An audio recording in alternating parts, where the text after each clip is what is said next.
Viewer discretion is advised. But will be completely ignored. You spend time with your family?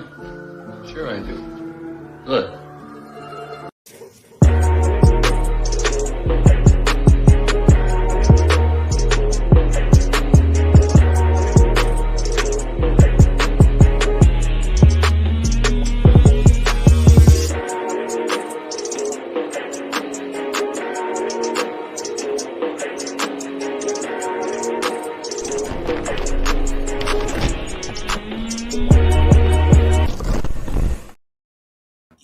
Yo, what it do? We back with a brand new episode of Last Week in Wrestling. You know who the fuck I am. Of course, I'm the boss storm Big Bell, head honcho of this OTTR podcast, the network itself, your boy Blackheart. Thank you, everyone, for slowly coming into your seats. Enjoy tonight, because we got an interesting episode for you guys tonight. Don't forget, though, to like, share, subscribe, leave a comment below, be notified, all the shebang. Let your people know that we are on live right now. Tune in, pass the word along. We active in this bitch. You already know we got to do our weekly due diligence first before we start our fun and festivities. Go to the link tree. Go support us on all the platforms that we have, video-wise, audio-wise, and merchandise, and a lot more at Linktree/Off the Topmost Podcast. Definitely make sure you cop everything. You take a look at everything. You show the support. We show the support right back. You know our Marlowe and Stilo. But also the brand ambassadors, cannot forget about WANG. Get the boost of energy that you need. Use our promo code OTTR at www.w.gg for 10% off your purchase. You already know what time it is when it comes to that. And also, if you want to get dipped out nice Dream Alive, you know what I'm saying, university attire, that we go to Dreamlive University, our brand ambassadors as well, for 15% off using the same code OTTR Mob at dreamalive.store. You already know, show the love, show the support. Definitely save you some money by looking dope and supporting for a cause. You know what I'm saying? But if you want to get iced out like me with the chain, nice bracelet, and everything else like that, not these shades. These shades was definitely different. Then you need to go get Solaced. California, definitely use the promo code OTTR Mob for 25% off at www.getsolaced.com. So definitely some of y'all out there need to get laced up, like, you know what I'm saying, man, get fly, you know what I'm saying. I'm trying to step on my game for, you know, some people and shit like that, you know what I'm saying, ha he's. But that's neither there to say. But we here tonight, and let me introduce the panel for tonight. And oh wait, I forgot. During the last week, we have our inter-podcast script, but as you guys know, KB is no longer under the network, so he had to vacate his championship. So the inter-podcast championship was up for grabs. I wasn't even intending to even participate, but I participated anyway. And needless to say, after the outcome of what we're going to talk about tonight with NXT's No Mercy and AEW's Wrestle Dream, Blackheart, is your one and new inter-podcast champion of the world. Woo! Oh, shucky ducky, quack, quack.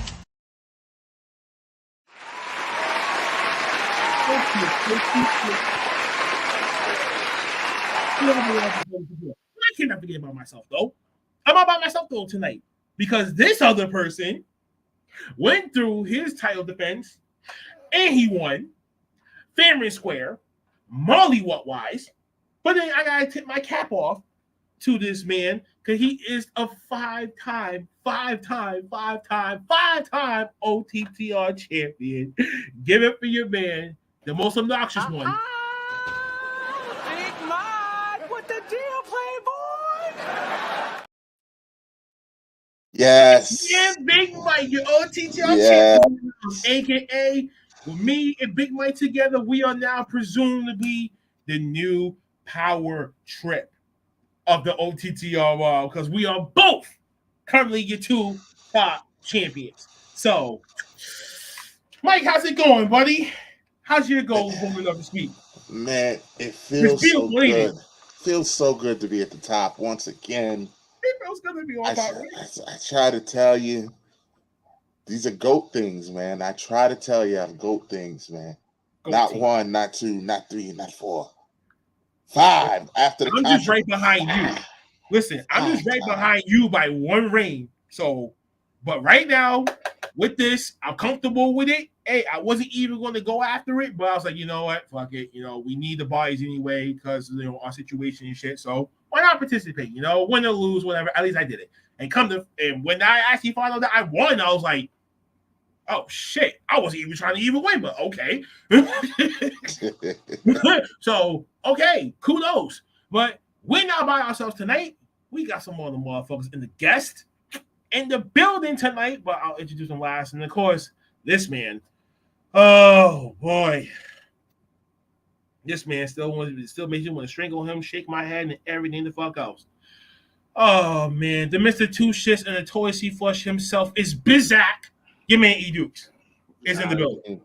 Yo, what's good? He was cracking, but wait.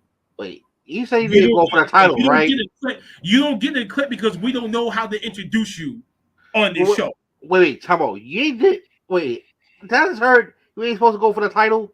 So that means that title is supposed to go. I didn't want to at first. I didn't want to. Okay. Oh yeah. But if I didn't, and I wasn't even challenging Mike, that was Maverick that challenged Mike. So, hey, we needed a champion. Your previous champion vacated when he left. True. So that means that's how it's supposed to go to the person that was currently right after you. That should be me. And in which case, it wasn't you. So game over from there.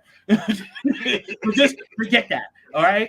But it's cool. Welcome E Dukes to the show. But then our special guest tonight, our special man for the PM, because Maverick's not going to be on tonight, but someone else is taking over his fold.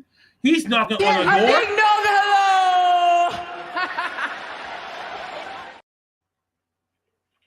My commission brethren, the American Deadpool himself, Unfrozen, my main man, and don't you ever call me Shizzy Pool, dare you fucking like, I swear to God, I'll take the fight, I'll smack the dog shit out of you. My man Warren Marlowe, aka the American Prodigy, is in the house. What's up, guys? How y'all doing? Oh my bad. Hold on. Yeah. How y'all doing? Yeah. We're gonna have a lot of that today. How's everybody? Oh, wait a minute. I'm sorry. He's not Warren today. He is Mr. L.A. Prodigy. Right? Is that what it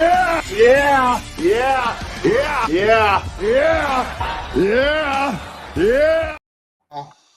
Your first and only mini U.S. champ right here. Y'all see it right here. Mini U.S. champ. Yes, sir. Disrespect, bro. Come on, bro. Y'all liking titles? I can't come out here empty-handed, man. I love you, man. You know, I love you. I can't come out empty-handed. You know I love you, man. Don't do that. Don't do that. US man, some of y'all that do not know, go check out RDC World 1. They just released that video game House 6 last night, and bro, y'all gonna have to watch that shit. Oh, believe me, but we're gonna talk about that way later off camera. But oh man, how y'all doing this week, man? What's going on with everyone? I'm doing good. I'm feeling good, man. You know what I'm saying? We feeling, you know what I'm saying? We got Dukes in the house. Chat is live in this bitch. I see all y'all out there. Christy in the building. It's cracking. It was a good week, man. My man Peter, and the newcomer herself, Binky, is in the building. You already know what time is what comes to that. Yeah, yes. So Chicago can't be upset now. They finally got a win last night. Oh no! Here we go. Damn! And then trade their number one receiver. No, we already start on the bad foot, y'all. Let's not do that. Dukes, you need to correct yourself tonight. It's gonna get real ugly if you try to do some crazy. Walk that trick! Walk that trick! Walk that trick! Walk that trick! Walk that trick! Walk that trick! Walk that trick! Walk that trick! Walk. Hold on, stop running. Yeah. But let's get get this thing started, folks. So, god damn it. What to talk about, Blackheart? What happened this week? Anything important happened this week? There's a lot of shit that happened this week, but particularly someone came from one company to another, and his name is Mr. Adam Copeland, formerly known as Edge, made his debut at AEW's Wrestle Dream event that just transpired on Sunday on pay-per-view in Seattle, Washington. He came out after the main event of Darby Allin and Christian Cage's 2-3 falls match for the TNT Championship.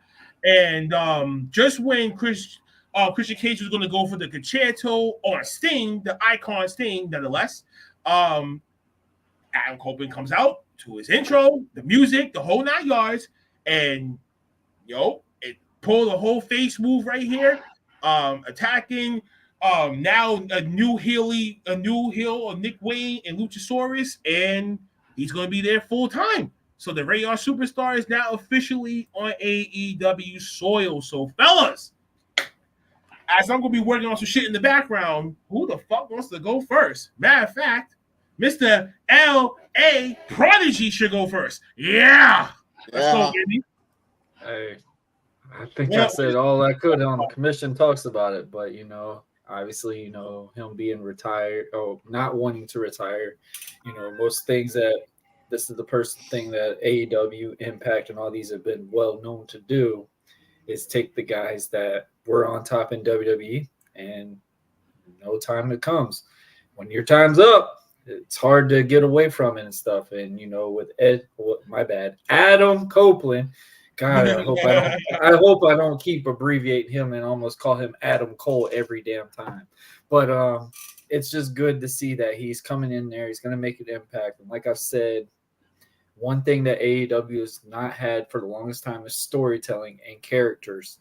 I think, God dang it, Adam Copeland is going to bring that into AEW. I'm done. I'm going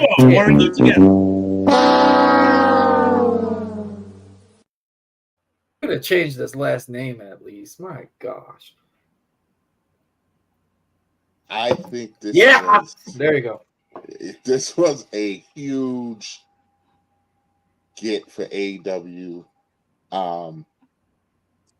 It's a weird feeling because I'm surprised, but I'm not surprised. Mm-hmm. I'm not surprised because Christian is there. It's a chance, as he said, he clearly doesn't want to retire. He wants to be full time, and there's a whole bunch of fresh things for him to do at AEW. So it makes sense, but it's still shocking because he's a lifer, and I don't know how much indie work Adam had before WWE. So this is probably all new for him. He, at worst, he hasn't done this in 30 years. Yeah. So that's refreshing. I think it's going to be interesting. He is going to help the locker room because just the kind of guy that he is, he's a selfless kind of guy. So it will help. It was shocking. I already like what him and Christian are doing. It's already hitting. And finally, I feel like there are grown-ups in the room. And welcome to the show. This could change everything. Hey, y'all in the chat, make sure that my friend Ty feels welcome here. Okay, protect her at all costs. Always. There are grown-ups in the room finally at AEW, so this could be interesting. It's finally grown-ups in the room. Oh shit! Damn! Oh, shucky, ducky, quack, quack. Get him. It should be fun. I will not lie though. I would not be if I didn't say that this full-time schedule concerns me a little bit. Mm-hmm. But Christian's handling it fairly well. So I wait and see, but I don't really see any negatives except the possible risk of overexposure or him getting injured or something. Yeah. Dookie, are you still taking a dump over there? Nah, actually, I kind of agree with all your with LA and Michael said and whatnot. But for Adam Copeland to go to AEW, he's doing the same thing That's a riot. That's a riot. Ryo Davis and the State, all three of them had in common, and that was they all had serious neck injuries. Retired. They came out of retirement and went to AEW. That's kind of the kind of thing I was thinking about the whole entire time. But just for him to be over there and help out the young talent, that's kind of good. Yep. And it's kind of weird. It's kind of weird I consider it say this, but now you can actually see a trios things that might happen. You know how with CM Punk? Well, my bad. Phillip Brooks was over at AEW. No, stay away from that. You agreed to stay away! I lied. He already started. All right. For that no name person, he was also compared to FTR, right? Yep. Now, isn't Edge also friends with FTR as well? Yes, He is. So He is. Dash is actually his next door neighbor. So Or Cash Wheeler, whatever one it is. You said So you do take a look at it. They can also put Edge with FTR for that trio shit. So that's Why? kind of work. That kind of works hand in hand right there. So But why though? I don't get that. Why would you want to? There's no story with that, bro. That's Right, the that makes problem no what we're sense. having. well, you kind of do take a look at it. They did. Like you can have them do like a dream trio Honestly. things or shit like that, whatever. But doing it on like a regular as a trio team, hell no. Yeah, But no, no. I'm Edge saying needs like to be a standalone, be alone entity and act. I see Edge going for a heavyweight title. Probably. But no, next come on, 3 months. Listen, Maybe- he needs to go after the TNT Championship shit first, right? Take it off him, make it relevant I again, don't want him or to make it chase at least Christian. look. Well, Let it instantly happen. but listen to what I'm trying to say. No, wait. All right, so let me ask you a serious question. What is this? What title in AEW is the workhorse title for AEW? TNT title. TNT. Supposedly, It's the international title.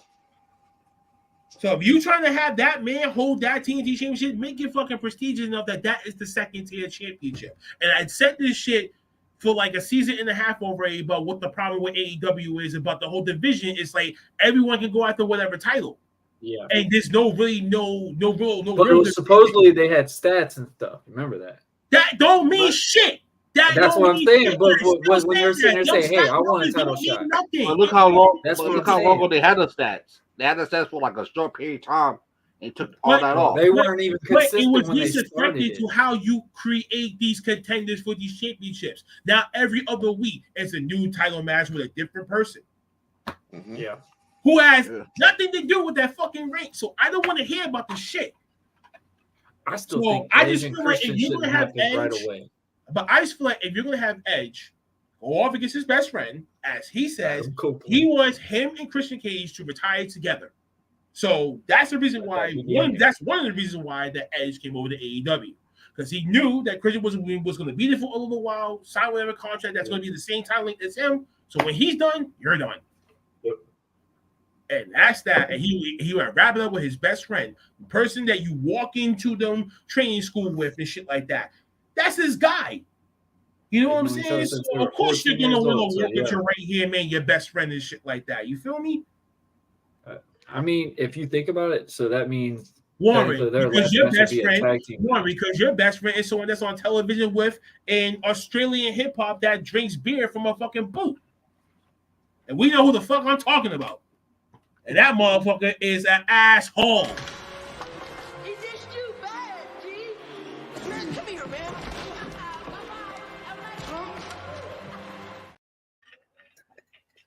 I have no comment. Making that man sound like a fucking pedophile.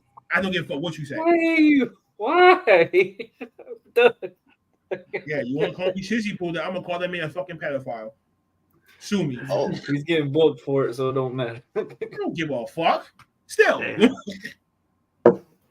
But I was make gonna give you a good that t-shirt TNT championship design. more prestigious, and that's what Christian Cage is doing. But I feel like if you elevate that with Edge, it's gonna feel like his Intercontinental Championship run. Or wait, excuse me, yeah, I'm see. Bro, See, don't it sound like you're about to say Adam Cole every time? Can make this thing feel like an Intercontinental Championship as we've seen them before in WWE back in 2001.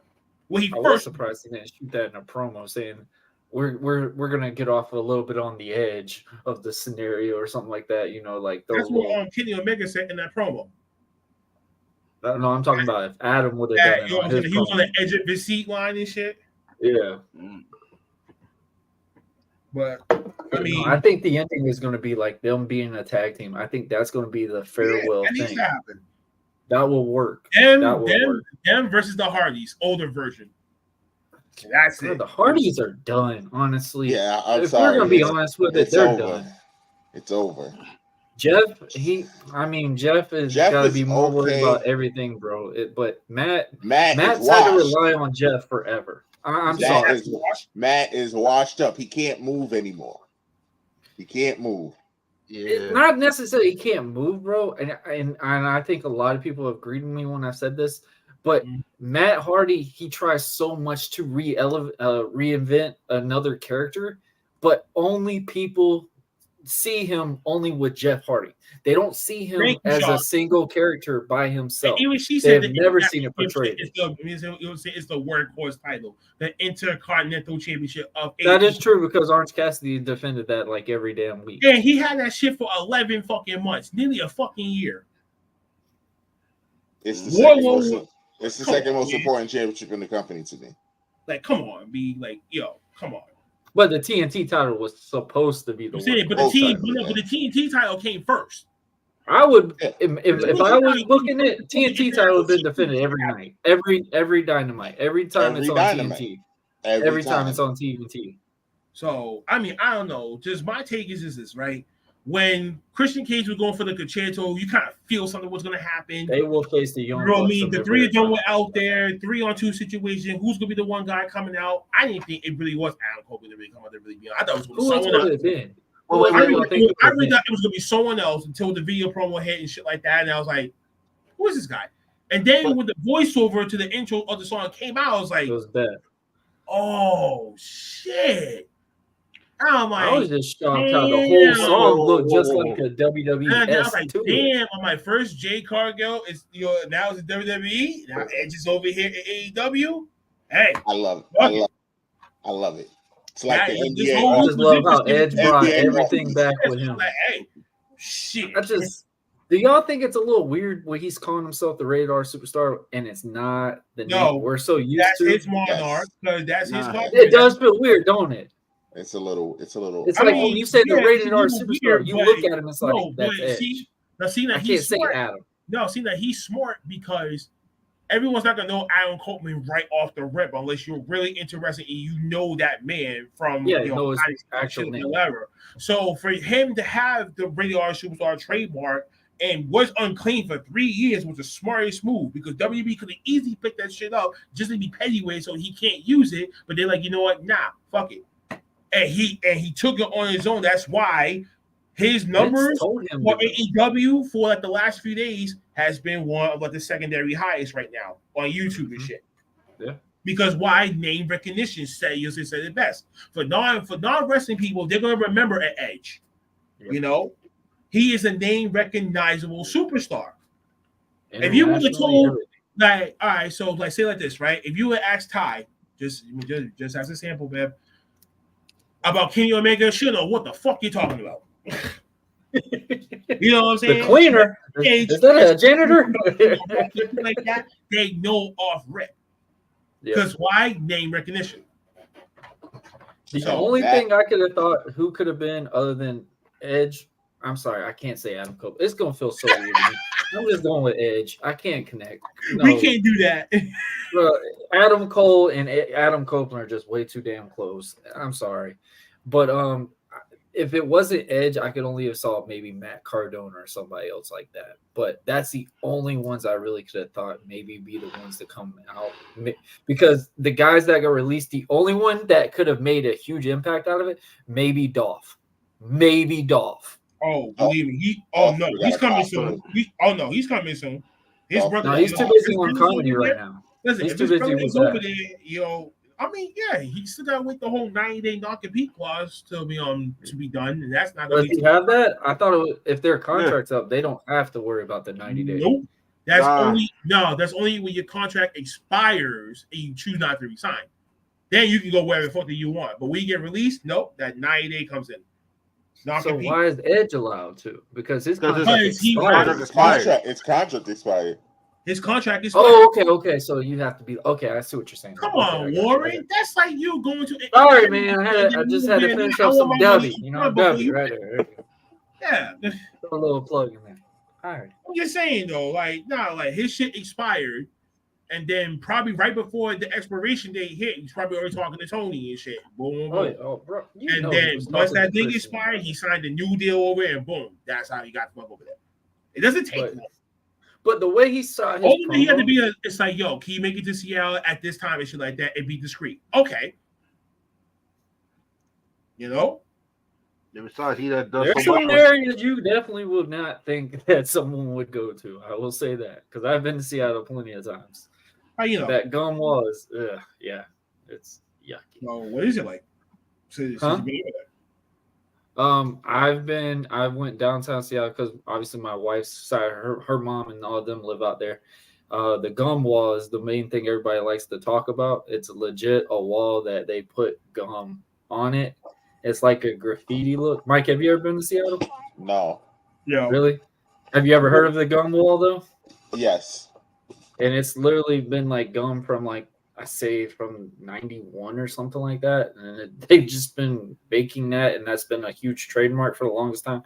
It looks disgusting in ways, but it's like, you know, it's a moniker that they've kept for so long.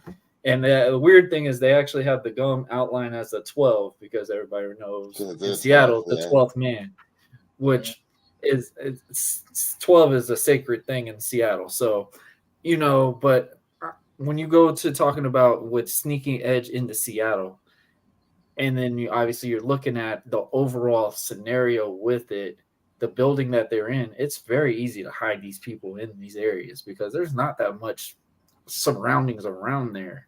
There's like a little bit of an uphill area, it's like a country look over there, but then you got this little spotted area, and that's where Edge was talking about was Redmond, I think it was. Yeah, Redmond. Yeah, a lot of people don't go out there at all.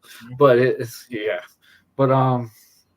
it's really cool just to see what he's gonna do because, like I said, man, Edge is so freaking creative. Ever since he's gotten his run, I mean, bro, every entrance song that you've seen of Edge, man. You see that entrance of Edge's, or I'm sorry, but you always Warren, you keep fucking up, man. I'm definitely gonna have to meet your microphone, man. Yo, you about to be the penalty. I'll say Edge and then Adam Copeland. I just can only say Edge. Already. Nope.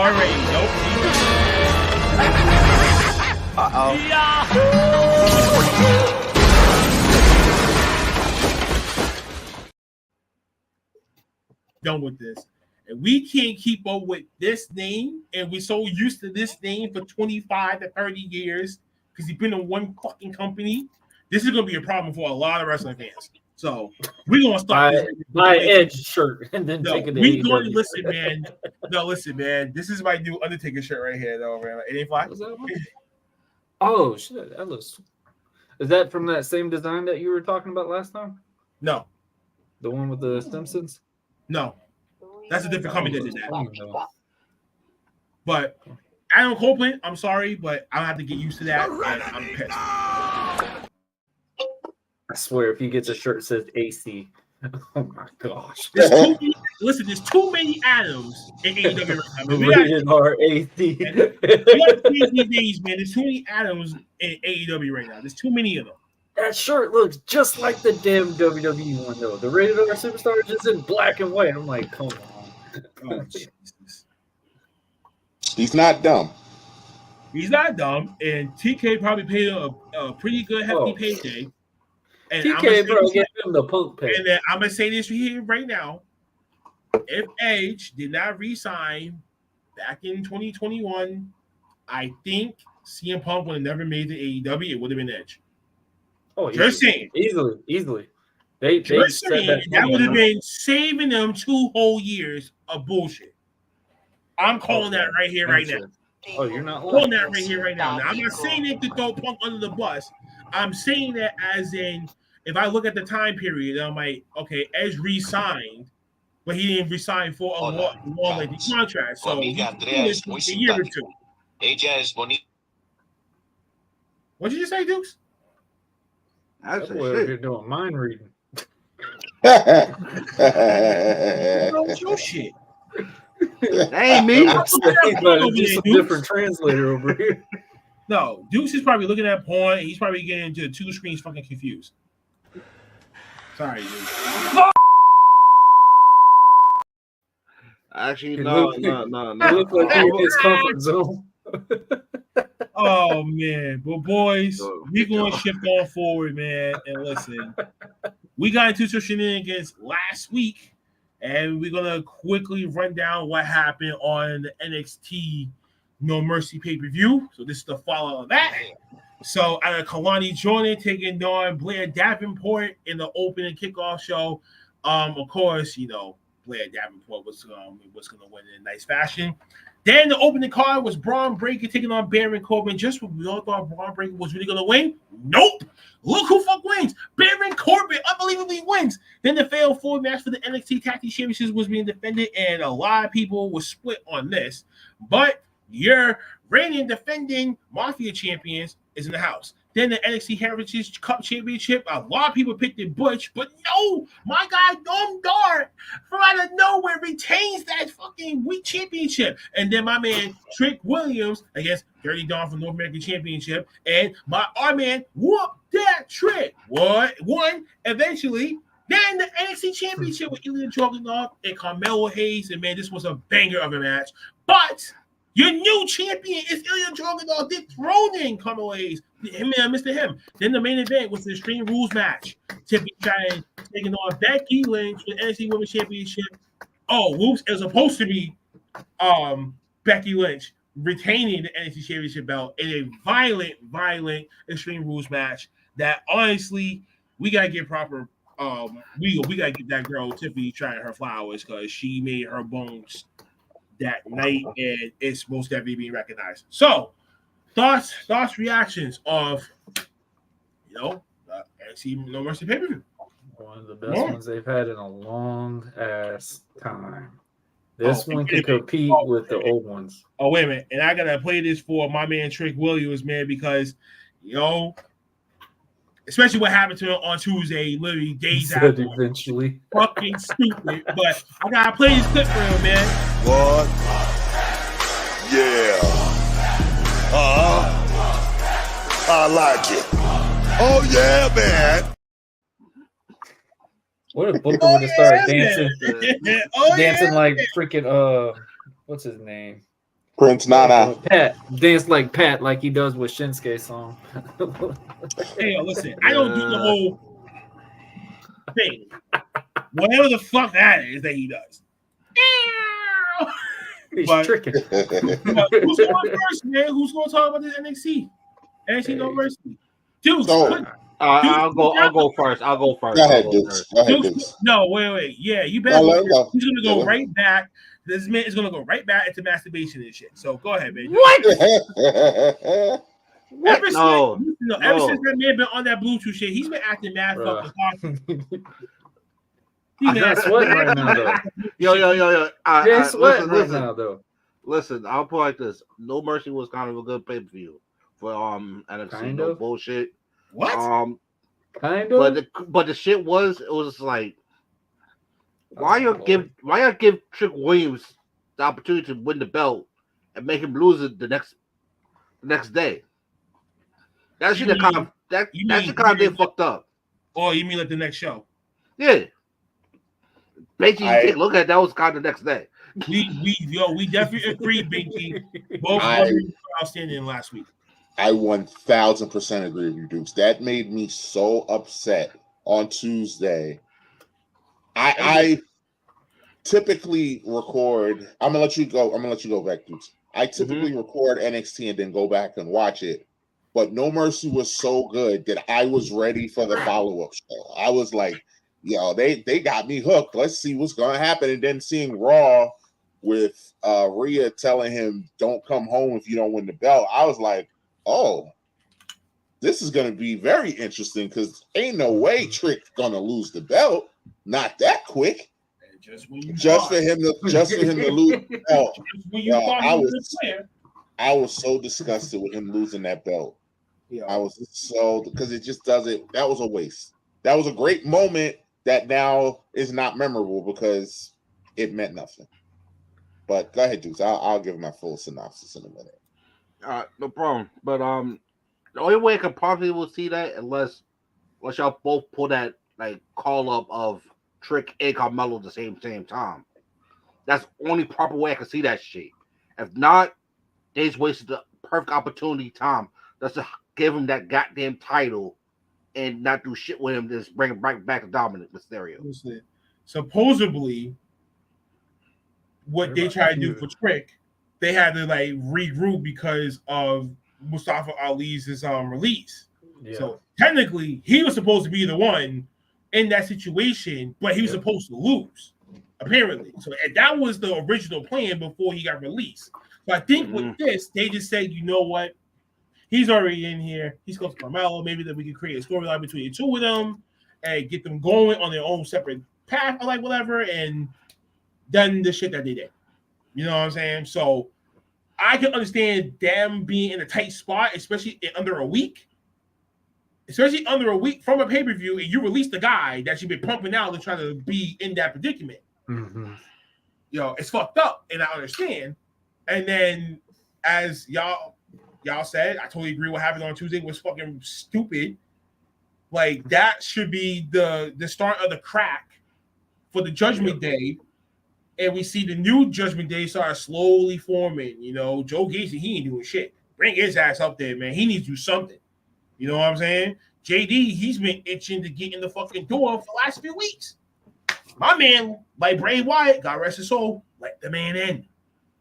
And then Rhea and Dom can go their own separate shit, or fucking what's his face? Damien is gonna go up on his own, and Finn will just be the new leader and shit like that, whatever. Depending on how the fuck that they play it, but it's about time that they gotta do something with the Judgment Day besides the teasing. It's time to actually start putting that needle right in there and be like, and let it crack. No, I think that'll love crack. No offense. You think it's kind of early? No. I'll say is when the crack is gonna happen is when it's probably after this pay-per-view of Fastlane. Once you get that Lashley and Street Profits really forming as a group together, because they had to form a little bit more for another big like faction to go after them. Ain't no really another faction out there that could possibly face Judgment Day. You had to have another female, so might as well try to bring Jade Cargill or Bianca Belair to the mix. Bianca Belair as the heel back. Yep, bring one or both. Doesn't really matter to me. Nah, keep Jade separate. No, bro. No. I'm just saying. Bro, but you gotta think. Hold on. So you go off on her own shit on a different planet that Jade. Yeah. You see who's coming to NXT, and they said he's got a big announcement. We already know who that announcement is. But I also hear that they already decided that basically Jay's gonna go into Raw and be part of that division. So they already got its own direction for her already, and I don't think she's gonna go to NXT like that unless they see that okay, she still needs a little bit more work done. Depends on how Cody's announcement. Depends on what it depends on what the coaches say. If the coaches be like, you know, like she's ready, because you want to say like fuck, like scare her up there, do it. But if you're gonna do that for her, do that for Brian Pillman Jr. Then. Yeah, he ain't ready for the main roster. Yeah, and then, no bring back that psychotic, that bring back his dad's ego and aura into that son. Bro, he never did that well. He never did that well in the Indies. Never did that well in the Indies. No. His pops was his pops. I've worked him before. His papa is a great never wrestler. Could do that gimmick right. But never his son could. is just nah. See, it's about proper training. It's about you actually looking. He always got hurt doing that gimmick. Of your father doing promos and practicing the same way how you. I agree with you. You would have to research someone that you admire, right, to practice your promo style, right? Mm-hmm. The same rules got to apply for Brian Pillman Jr. because that's his son. Bro, Jay Cargill has no one. Stink. Jay Cargill has no one. I ain't trying to trash him, but bro, he would not listen to shit when someone would try to tell him about promos, nothing. So I'm glad he's going to NXT. I hope he's adapted up a little bit more. Wait. But that sounds like a few people in the AEW locker room that did the same. I agree with that totally. But yet they're still there. I wonder why. I guess he couldn't get over what he was trying to present. I don't know. They try to use a name recognition. They're trying to use name recognition. Yeah. That's one thing that he tried to avoid in AEW. That's what he saw it fumbled. They have a bigger platform. They have a bigger network, a bigger signal. Jade said that personally. And all they have to fucking do is just do exactly what you did with Brian. Just continue it a little bit, but just a little bit of shit from his old man, but just modify it into today's society. Like the Hollywood Blonde. That's what to fucking do to have his gimmick down. He's off to the fucking races. And then older people like us is going to be looking at him as the new Brian Pillman because he's taking over that role from his father. If they allow him. But that's only if they allow that. And they really have to watch a lot of that though, especially where the world is now, bro. I don't give a fuck. Well, I'm just saying, you gotta think the advertisements and all that other stuff. NXT, maybe, yes. Listen. People can still say Donald Trump can still suck a dick, and you had the whole January 6th fucking sabotage in Washington fucking DC, and half those people still did not get fucking arrested. I don't want to hear about none of that. You know what? I'll say like this. None of that shit. Fuck no, I'll put like this. No bullshit. If Brian Pillman probably went to Impact, then that shit probably would have went off real well. If Pillman Jr. went to Impact Wrestling, I'll probably bet all that shit will probably go off real well for him. He wanted the check, bro. He wanted the check. So he told us everyone before. He's just out to get the money. Because at least with Impact, he could probably form into his pops. You put him in NXT? Nah, you probably will get the same genetic version, just a little bit watered down how he was in AEW. No offense. That's how he's going to be. I mean, you can say no offense, Dukes. I'm saying it with all the offense. He's boring. He was born as a tag team wrestler.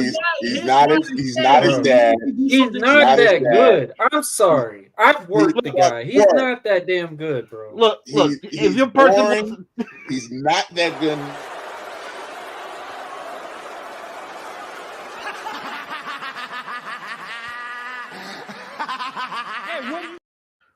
I can name 12 people that will sit here and tell you the exact same thing I said before that I've said with him. He lacks in storytelling. He lacks in character building. He relies on his dad's name more than anything regarding into wrestling.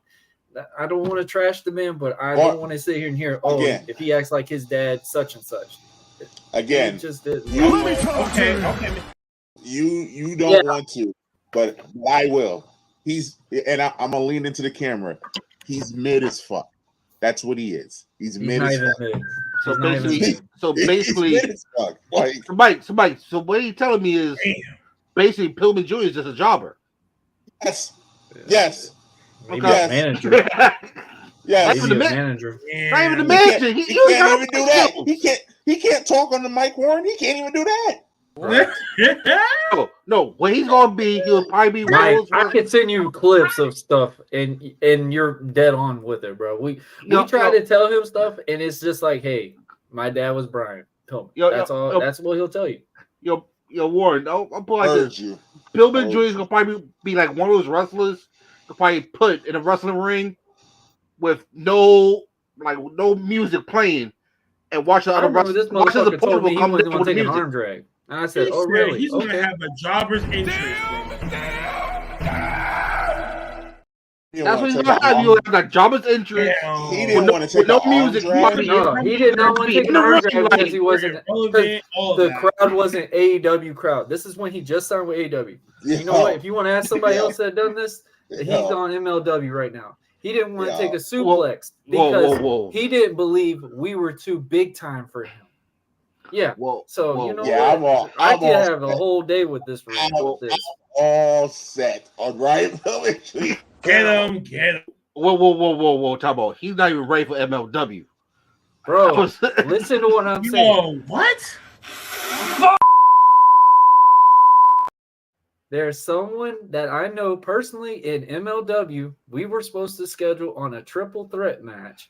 He told us he wasn't taking my arm drag and he wasn't taking someone's suplex because we weren't well known compared to him. Hold on. And he was like, Oh, shucky, ducky, quack, quack. so that's all. I'm sorry, ladies and gentlemen. Bitch, I want to rip your head off. I'm sorry, ladies and gentlemen. The ending of it though, he took one. I'm sorry, ladies and gentlemen. I just received word that WWE's trying to trade Pillman Jr. to the Dave Arquette's wrestling for a cheeseburger. Hey man, David Arquette's not bad. He's not bad. Nah, man, have him go over the Freddie Princess Jr. promotion. Either one. What's wrong with Freddie? What you mean? Because he just made stuff. Hey, he's gonna be a good. He's gonna be a good ass promoter. Don't doubt Freddie. Freddie's gonna be a good promoter if he can get the right Man, group why with don't him. you go and work for him, Mr. Warren? If he comes closer, sure. No, listen, but you don't got to wear that goofy ass mask that you always wear. You can wear Why just you like hating this. on it, man? This is Why just you like hating? you. You go up to Freddie just like this, he'll sign you. Oh, I've been told. Whoa, what'd you say? See? I'm more comfortable in a mask. I'm not even gonna lie to you. I play around too much in my matches. See, I tried telling you. I don't lie. I don't lie. I'll tell you. That's so true. I got toys, man. I'm good. He will definitely be released. Yes. See, but the thing about the toys, you can't open it up and play with it. You gotta just look at it. I can, but I don't want to. I don't want to play with that one. I have one for my kids to play with. Easy. I don't even want to think about that. Ew, no. The action figure, damn it. Don't get that man down to any funny ass ideas. Oh, let me give NXT the props that it deserves because that was bro. in its own. It competes with the black and gold. It will compete with the black and gold shows. It was almost like a takeover. How long has HBK been booking? How long is it since COVID? Over I want to say a couple of years, right? Yeah, since COVID because Triple H had his heart issue almost a year. But that was like 2021 when that happened. So Shawn Michaels was behind the scenes for the longest time. He was with them since COVID. 2 or 3 years. I just wanted to know because I'm gonna go on record and say that was the best show he's ever done. That was the best show he's done. That from the opening match. The opening match. Braun Breaker flying over the top rope 30 seconds into the pay-per-view. Into that table, bro. I can't think of any match that didn't hit. Like that Braun match hit. Norm Dar and Butch hit. Great match. Yo. Trick and Dom, great match. I mean, the tag match was the worst match of the night, and that was a great match. You thought that was the worst match? I only say worst because everything else was so good. Not worse like it was bad. But it was the lesser of the rest. I'm big on the Creed brothers. I love the whole sidebar, right? It wasn't a bad match. It was a good match. I know what you're saying. Sidebar, right? Yo, so I'm at my family event last weekend, right? And I'm right next to like a family friend, and I'm watching the pay-per-view like from my phone. It'll be like he track about the scores and everything like that. And it was that Heritage Cup match. And one of them was watching it with me, and she said, I haven't watched wrestling in like over 30 years. And it's the first time me watching it since that. And then when she seen Bush do like some crazy shit, she was like, oh my God, like, is he dead? I was like, boom. I'm like, yo, that sold it right there. I was like, yo, I love his finisher. You can tell, you can tell from these non-wrestling fans that haven't watched it in a very long time, and then when they're watching that, they're like, oh my God, this is really changed. It's like, really good. It's not what it was when I was younger and shit like that. Like, I had them telling me that over the weekend. I'm like, yeah, like, yo, things change. It's not what it used to be anymore. I like Noam Dar's new little persona, the I do Zoolander too. type character. I That do worked too. for him. I do too Yeah. because he's very good on the mic, and now he has a character. that He's he so can run with. underrated. So He's- underrated. I think it's just because he's I not a literally big about to guy, say, but he's not a big dude. I don't know why when he people stood thought next to that Bush Butch, was I'm sitting there, I'm gonna like, win. how I tall don't is know why people Butch? thought Bush was really Which gonna is win not. that club. Which is I the think only Butch reason is Butch probably is like not maybe champion right Like now. 5'6", 5'7".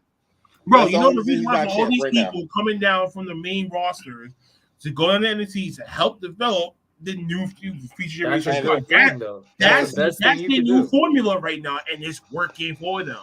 And And they're I getting will- better views. They're getting better views than what they ever done on Tuesdays. You got I to will compared sit to the there- NXT On the right 2.0 move to get stuff. to that. They're on the right It's move. finally developed. It's finally I- developed. Yes, and I will sit here and be the first People to better admit start paying attention to NXT on Tuesdays, man. Tuesdays is I was- my night to be like, yo, man, I can't come into work no more. I was dead wrong about it. Nah, man, I'm fucking wrong with that. I was dead wrong about it because I hated when they first started bringing the WWE superstars down. I was like, the main roster dudes, I was like, this is stupid. You're going to kill the young talent because it's not going to be believable that they can beat the main roster because you're making it such a development. Man, I couldn't have been more wrong. Bro, it helps it establish more. That's the thing. that I Now, like Yeah. about it. now Mike had to do the whole schmo dance. And if you ain't a hoe, get up on my trap house. I've been selling cracks since like the 5th grade. I love when he's selling the thing in the corner like he's about to get punched again while he's dancing. That was great. Shout out to Tiffany Stratton because She's one of my new favorites now. After taking that beating, she's one of my new favorites. Yo, Barbie, her thing, hardcore Barbie because She got her sponsorship, Barbie? bro. She Yo, got that TV sponsorship. guys use it at hashtag hardcore Barbie. hashtag hardcore Barbie. Remember where you heard it first. Hashtag hardcore Barbie. Let's get that going for Tiffany Stratton, y'all. Trish did say she would love to face Tiffany. That'd be Oh, a pretty did I- interesting match. Oh, wait a minute. And did I say to you, Warren, is the Tiffany Stratton becoming the new Trish Stratus? Oh. I'm starting to see it a little bit more. I'm not even going to lie. I'm starting to see it more. Yeah! You got a ways to go. Finally! Wait, Bro, wait, You wait, got ways to When she go. got barbed wire bat, wait. Yeah. Never got on ways. that- It says Mav's not here. It says he finally acknowledged me. I get to do this. Burn it down!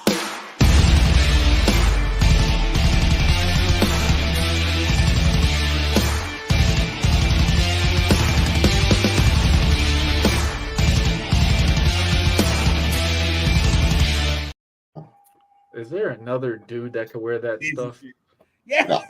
Nah. I just only want to just do the whole dancing part. Like I don't that. even think Chris Hemsworth or Finally- anyone could wear that shit. Finally, this man took my word for once and actually agreed with I me. didn't for see it once. at first, but when you start seeing them like side by side, it's damn near like And that's why I said before that. and after. I'm Like, bro, just when you thought, okay, people looked at Trish like when she came in, okay, she's a Barbie or whatever, but when she got in the ring, she's more like a fitness Olympian became stuff. So the new face.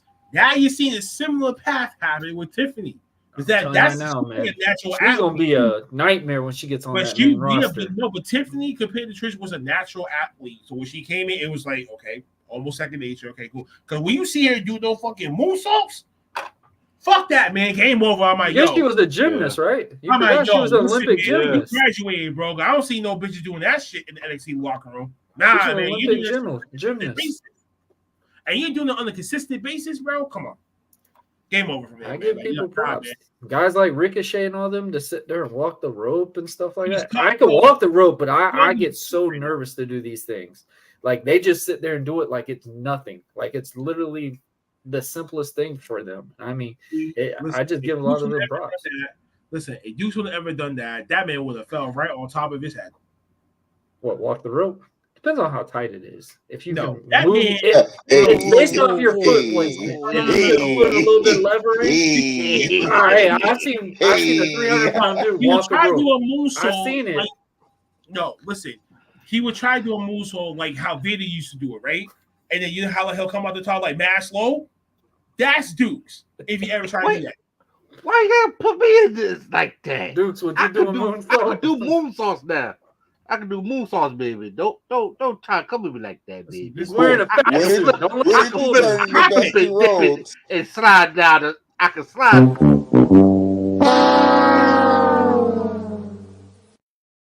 So apparently, a side effect of Stop Bluetooth it. is being delusional at the same time too. When did you turn into Dusty Rhodes? When did that happen? That's what I want to Man know. said Too. he got What a happened? fat suit on. That's all I he said. can So don't let him moonsault, fool baby. Dude, he does not have a fat suit. Stop saying this. Don't. Listen. I got that fat suit on. Trust and believe now, baby. I can move. No, you like can't. butter, baby. No. I would love to see it. That man probably gonna be singing "I Believe I Can Fly" before he You're tries. gonna be disappointed when you see it. You're gonna be like, "Damn, dude, shaking my head." Like, just don't do that ever the fuck again. That's what you're gonna say. Don't do that again. Nah. Trust and believe. Be the remix of that I can do song. what I do, and I'm doing well, baby. Don't lie. Don't hate on me, What? baby. I'm telling you, them side effects of Bluetooth starting to get to him. You better stop it. Nope. On that note, we're going to quit the commercial break. Nope, we're going to take a quick commercial break, and we'll be right back with the second half of this fucking program. My fucking God. Dude, you better take a Bluetooth. Boo, you better take a Bluetooth during this fucking commercial break. I swear to God. Don't do it. Don't do it.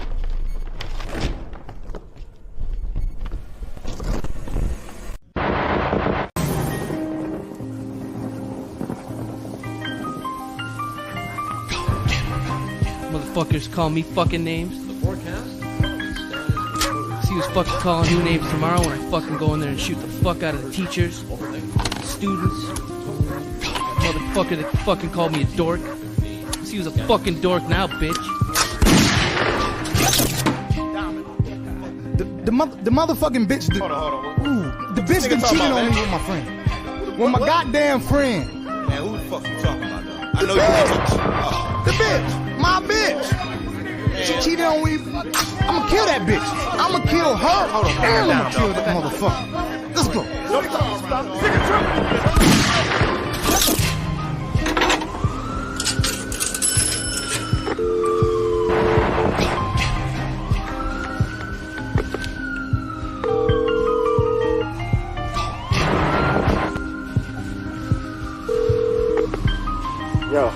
Yo, it's me. Oh, what up, nigga? I was just about to call you, man. Nigga, you got that from me? I mean, man, I got it, but, I mean, this nigga up the block who owe me, man, as soon as he give me my bread, man, I'ma pay you, man. Dog, I swear, man, I got a couple of runs to make, and I'ma get you.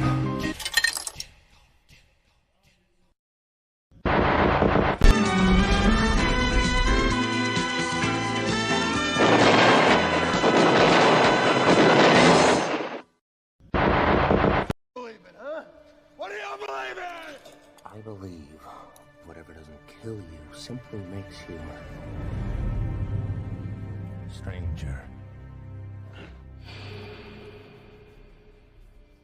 Hey, what's up, guys? This is Miss Layla Gray, and you are listening to Off the Top Rope Podcast.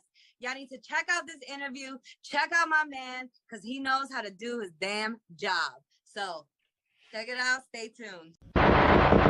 Well, this is Tana Lee, all you want to see, and I'm here on Off the Top Ropes Radio. And make sure to like, subscribe, and comment, and share for more.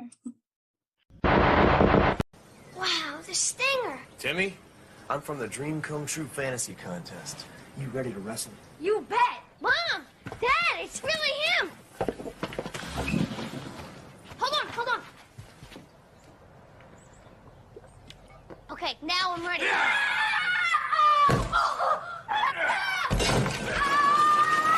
It looks so real. Don't count on Sprite to do anything but quench your thirst. Wanna go 2 out of 3? That's more like it. No, this piece is not for sale.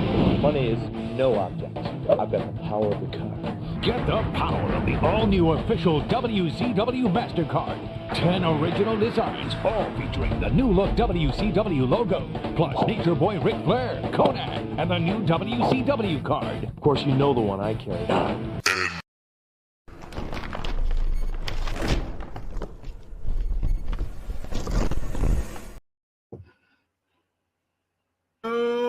are back. Well, NBA starts this weekend, don't it? Blackheart, LA Prodigy, Dukes. Yeah. Back with the second half of the programming and shit. So hope y'all got comfortable and everything like that and shit like that. And we're gonna transfer over to what happened on Sunday at AEW's Wrestle Dream event that happened in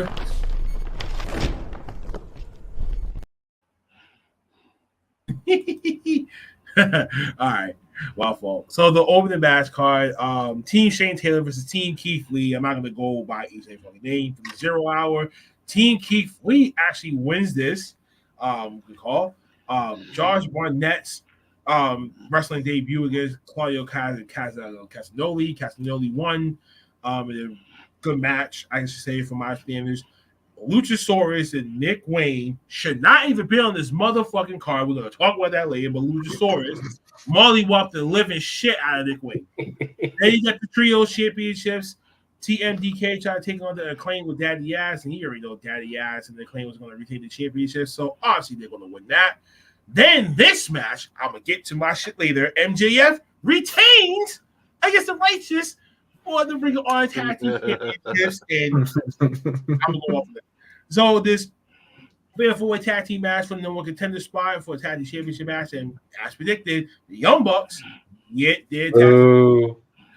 Eddie Kingston versus Shibata for double titles. Eddie Kingston just crowned double champions, not gonna drop it, but they had a great physical match. Julia Hart takes on Chris Statlander for the TBS championship. Just when we thought Julia Hart was gonna get one, nope. Chris Statlander retains the TBS championship for her. Ricky Starks takes on Willa Yuta. This match was okay, but Ricky Starks primed up to win this match, all because of Big Bill on the outside help. Then my man Swerve Strickland in his house against Hangman Adam Page, the arch nemesis of Big Mike, and Big Mike's arch nemesis lost to the hometown hero of Swerve Strickland. But this the dream match. Brian Danielson Jr. was the chef's fucking kiss, but Brian Danielson, the hometown hero, gets the W from that. Then you got Jericho, Omega, and Ibushi taking on the Callis family, and the Callis family right on cue. Thank you for getting that dub. The tag team championships being defended. FTR defends against Aussie Open. A good match. In the rubber match with them. FTR retains. 2 out of 3 falls match. Christian Cage defends against TNT championship against Darby Allin. And oh my God, Christian Cage got 2 out of 3 falls brutality wise, but Nick Wayne turns during the match. And then we got the debut of Adam Copeland, formerly known as Edge, for the main event at Wrestle Dream. So that's the reactions to Wrestle Dream. Let me have it. There's one thing I gotta say before anything goes. Yo, Blackheart, you owe me an apology, homie. I owe you an apology. Yeah, I remember you and Mav came at me because I picked MJF last week. God damn it. Okay. I'm gonna let y'all go.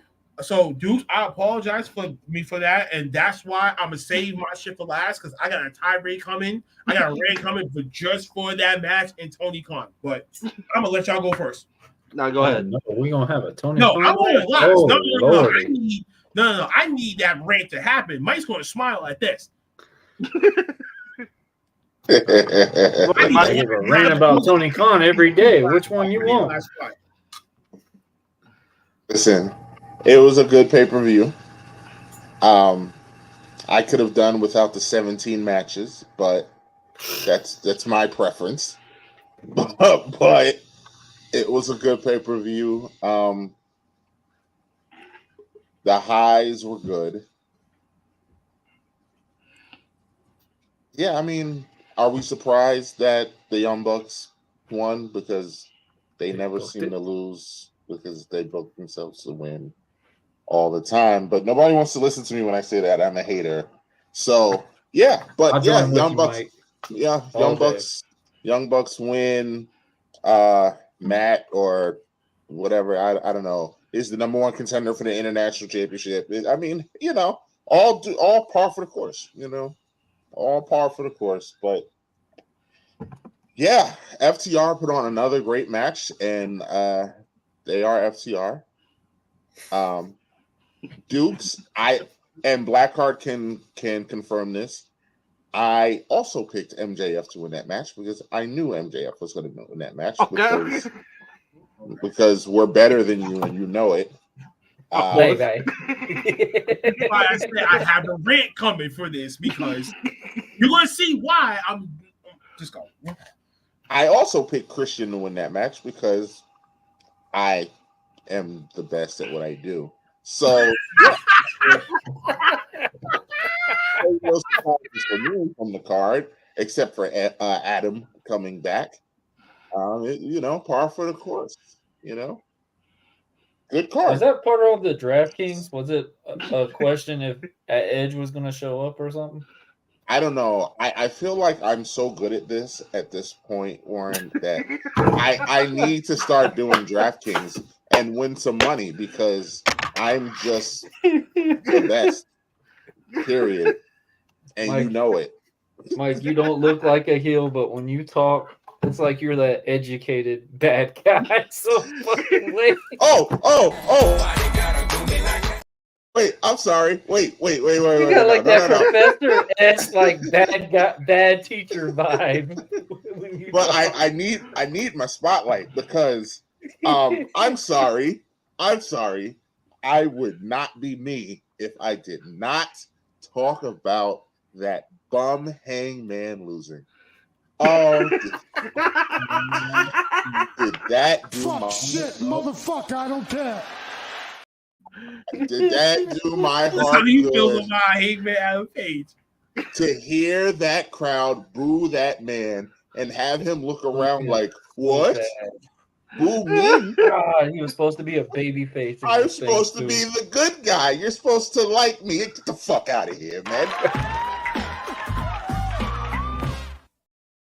Nobody likes you. You are terrible. You are the worst AEW champion ever. Your gimmick is boring. You're boring. You're mid in the ring.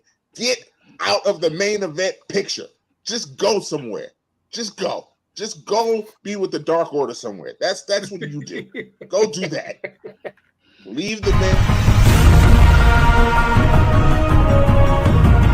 No, fuck that! On everything, y'all got me fucked up! Get him out of here, please. Put an avatar on them. Get him out of here, please. Oh, did that do my heart good? I was all set. I didn't even need Adam to come back after Hangman lost. I was all set. All set. After he lost, I was good. I was all set. And man said he got the red velvet cake perfect. That's all he needed. That was it. I was good. He was gigging. Could turn the TV off at that point. I don't need nothing else. Let me talk to you. Turn it off. Talk to him. Giggity. Yeah. Yeah. Giggity, man. Oh, shit. I feel like they killed Adam Page. I mean, Hangman after he did win that title. And I don't think he's ever been able to recover from that. Because they were so high on him when he was getting ready to chase that title. And it's just like, I think that was the worst thing for him at the same time. And I've never seen a character that way. I've never seen a character that gets so over, for the chase. But then that's it. And then you just don't even care no more. Side of a cliff. I've never seen it with anybody ever as a champion, ever. I mean, it's just insane to me. So it's basically saying that was the worst thing that happened to him. It's like saying someone like bet on a team and literally the next 7 years you're never going to touch a Super Bowl again because you put in so much effort into that 1 year, and it's just like he can't get over it no more. I think he needs to go and get rechange his character or something because this thing is not working. Hey, Prodigy, doesn't that sound like your Jacksonville Jaguars? Oh, Black's down. He's down. What the fuck? Damn. Hold up. We're going to start this. Wait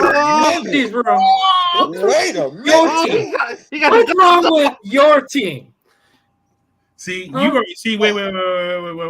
on. The public already know my team. Super Bowl win the public 5 already know years my ago? team. Wait, time out. The public already knows my team wasn't even going to make it far this season. We knew it. I think Belichick's just sitting there like, just let him play. But you, with your head coach with your quarterback, with your Sunshine. defense right here, I don't want to hear nothing. We're undefeated in Andy's room. That's all I'm And saying. you guys can't make me talk about that. Have y'all been in Toy Story World? No. Okay. That's all I need to hear. That's all I need to hear. Right. We've been in prime time. You weren't on Toy We've been Story in more World? prime time games than Jacksonville Jaguars have. What you talking about? Okay. That's fine. When we get there, we're going to get there. It's all good. Yeah, you could have gotten there in the year 1999 when Dan Marino was fucked up, but That's personal. We don't need to talk about that. I talked to the editor before we did this.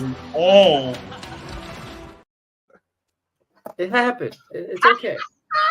Yo. I'm gonna have to talk to your editor after this show. You over here bringing up stuff we took off the paper. We took that off to be talking about. This is over, not over. I'm betting not over. Not by a long shot. No. That's just foul play. Foul play. Dukes, you got anything to say about this? Yeah, honestly, I would say is the way Dukes felt. That's how I felt on some of the matches.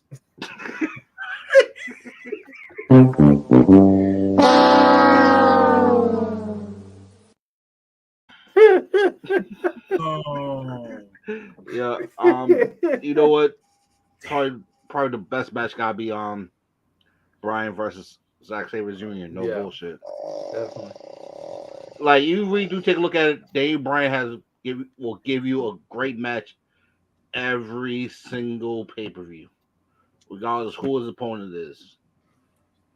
Shit, that man could go against a trash can. Look, Brian Danielson. You can't say Daniel Bryan.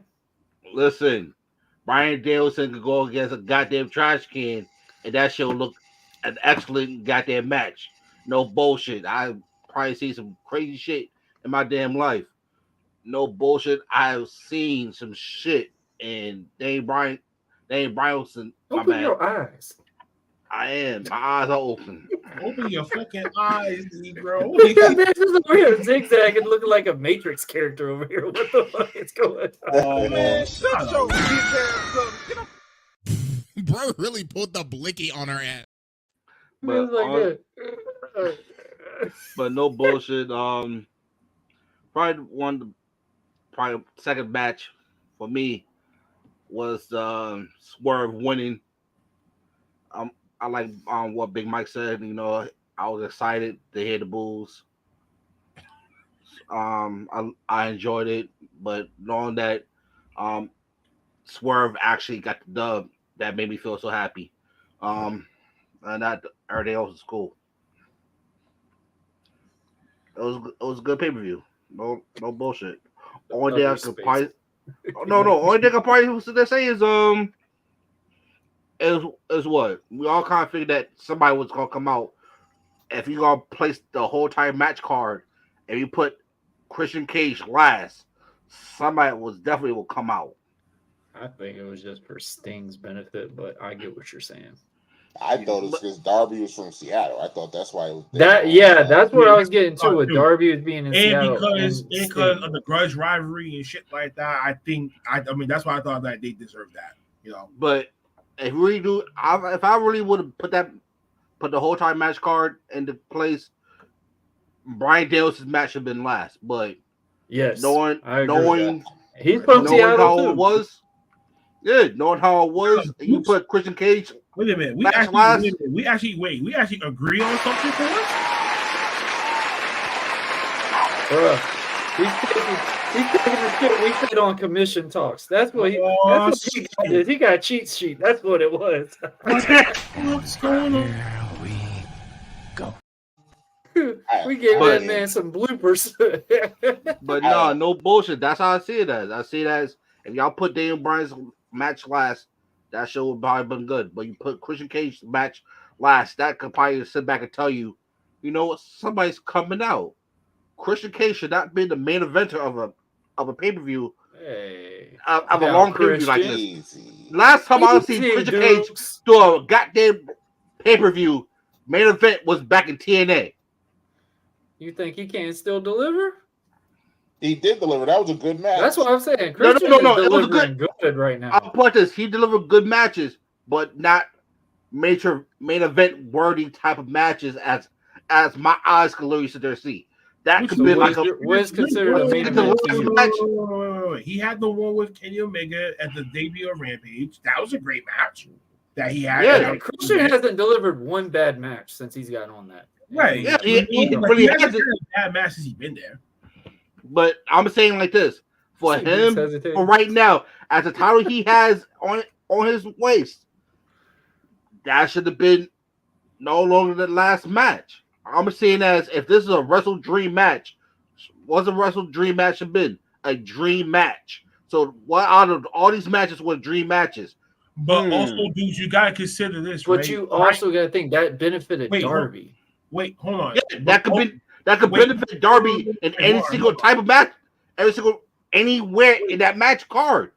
That could have been helping him out. But I'm saying like this: put Darby and him at like probably before then. But know that you put him at the end of it. I'm just gonna go ahead and do this. But here's the thing, right? Bryan Danielson was just coming back from an injury.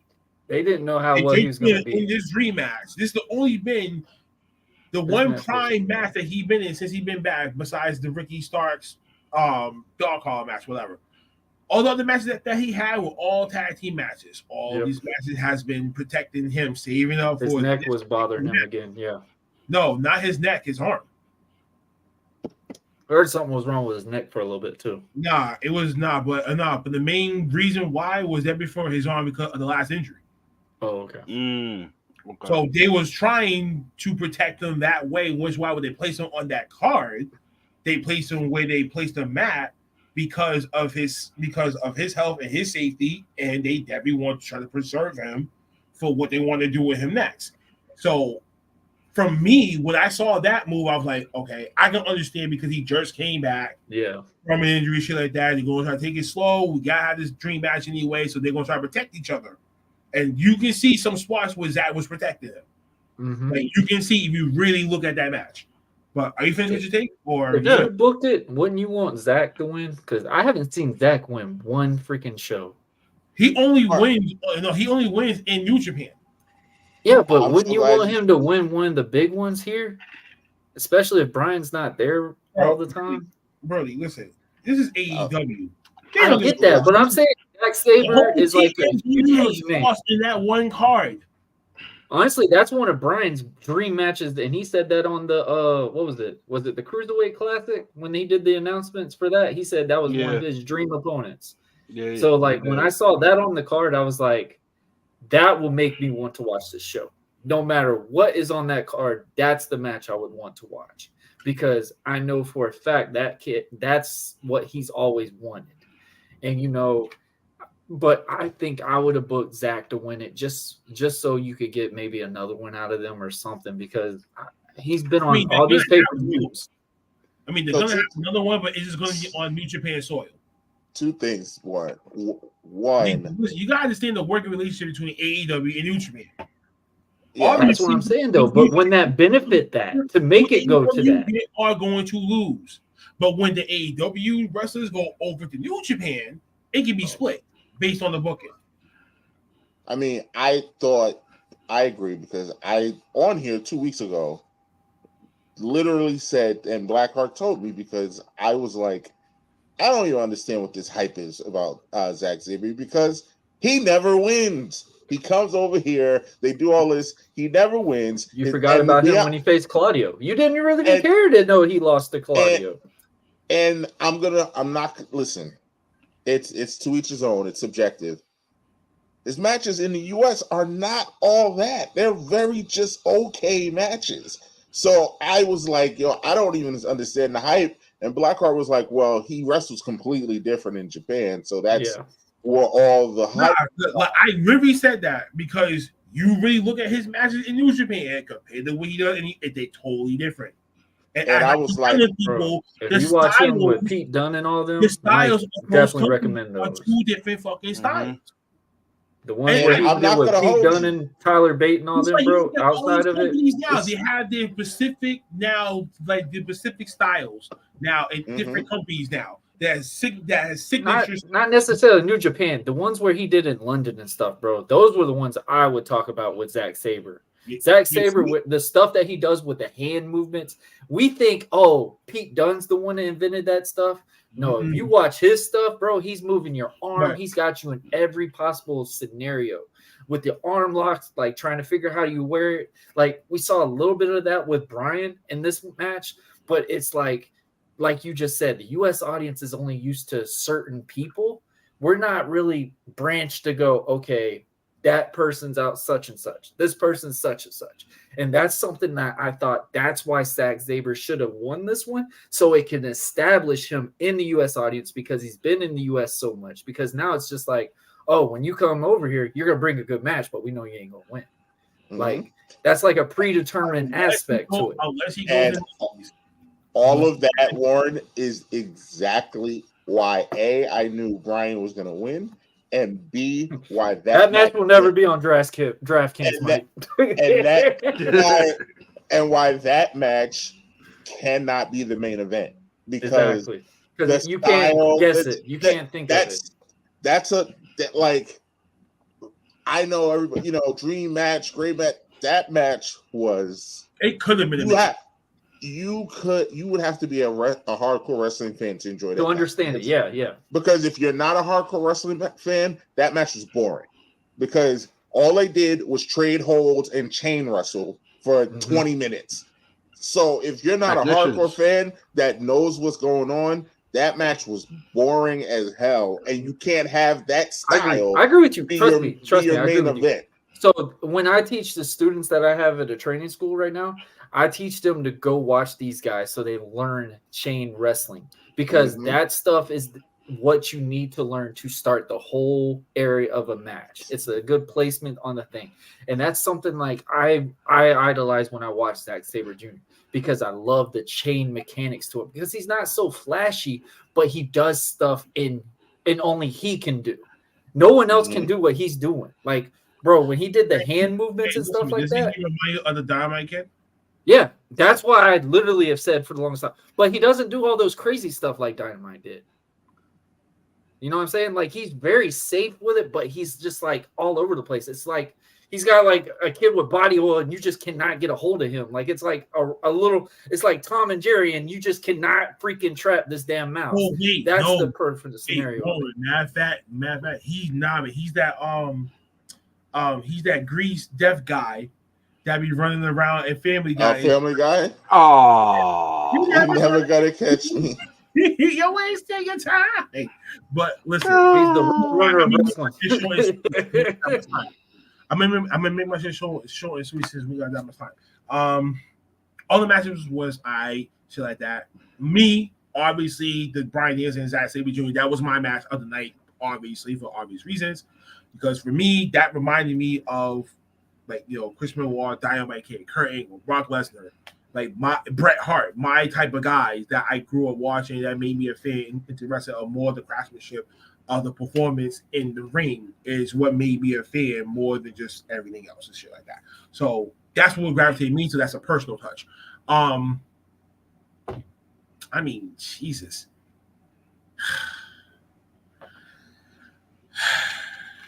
Put yourself on the silver screen for the next rant. I know it's coming.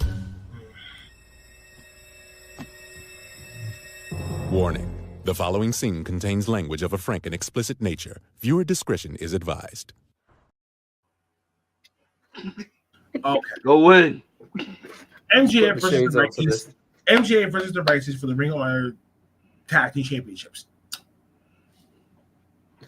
Why in the blue fucking moon would you even have the audacity to say, okay, we're going to let MJF retain. Let's keep this thing going with him and Adam Cole.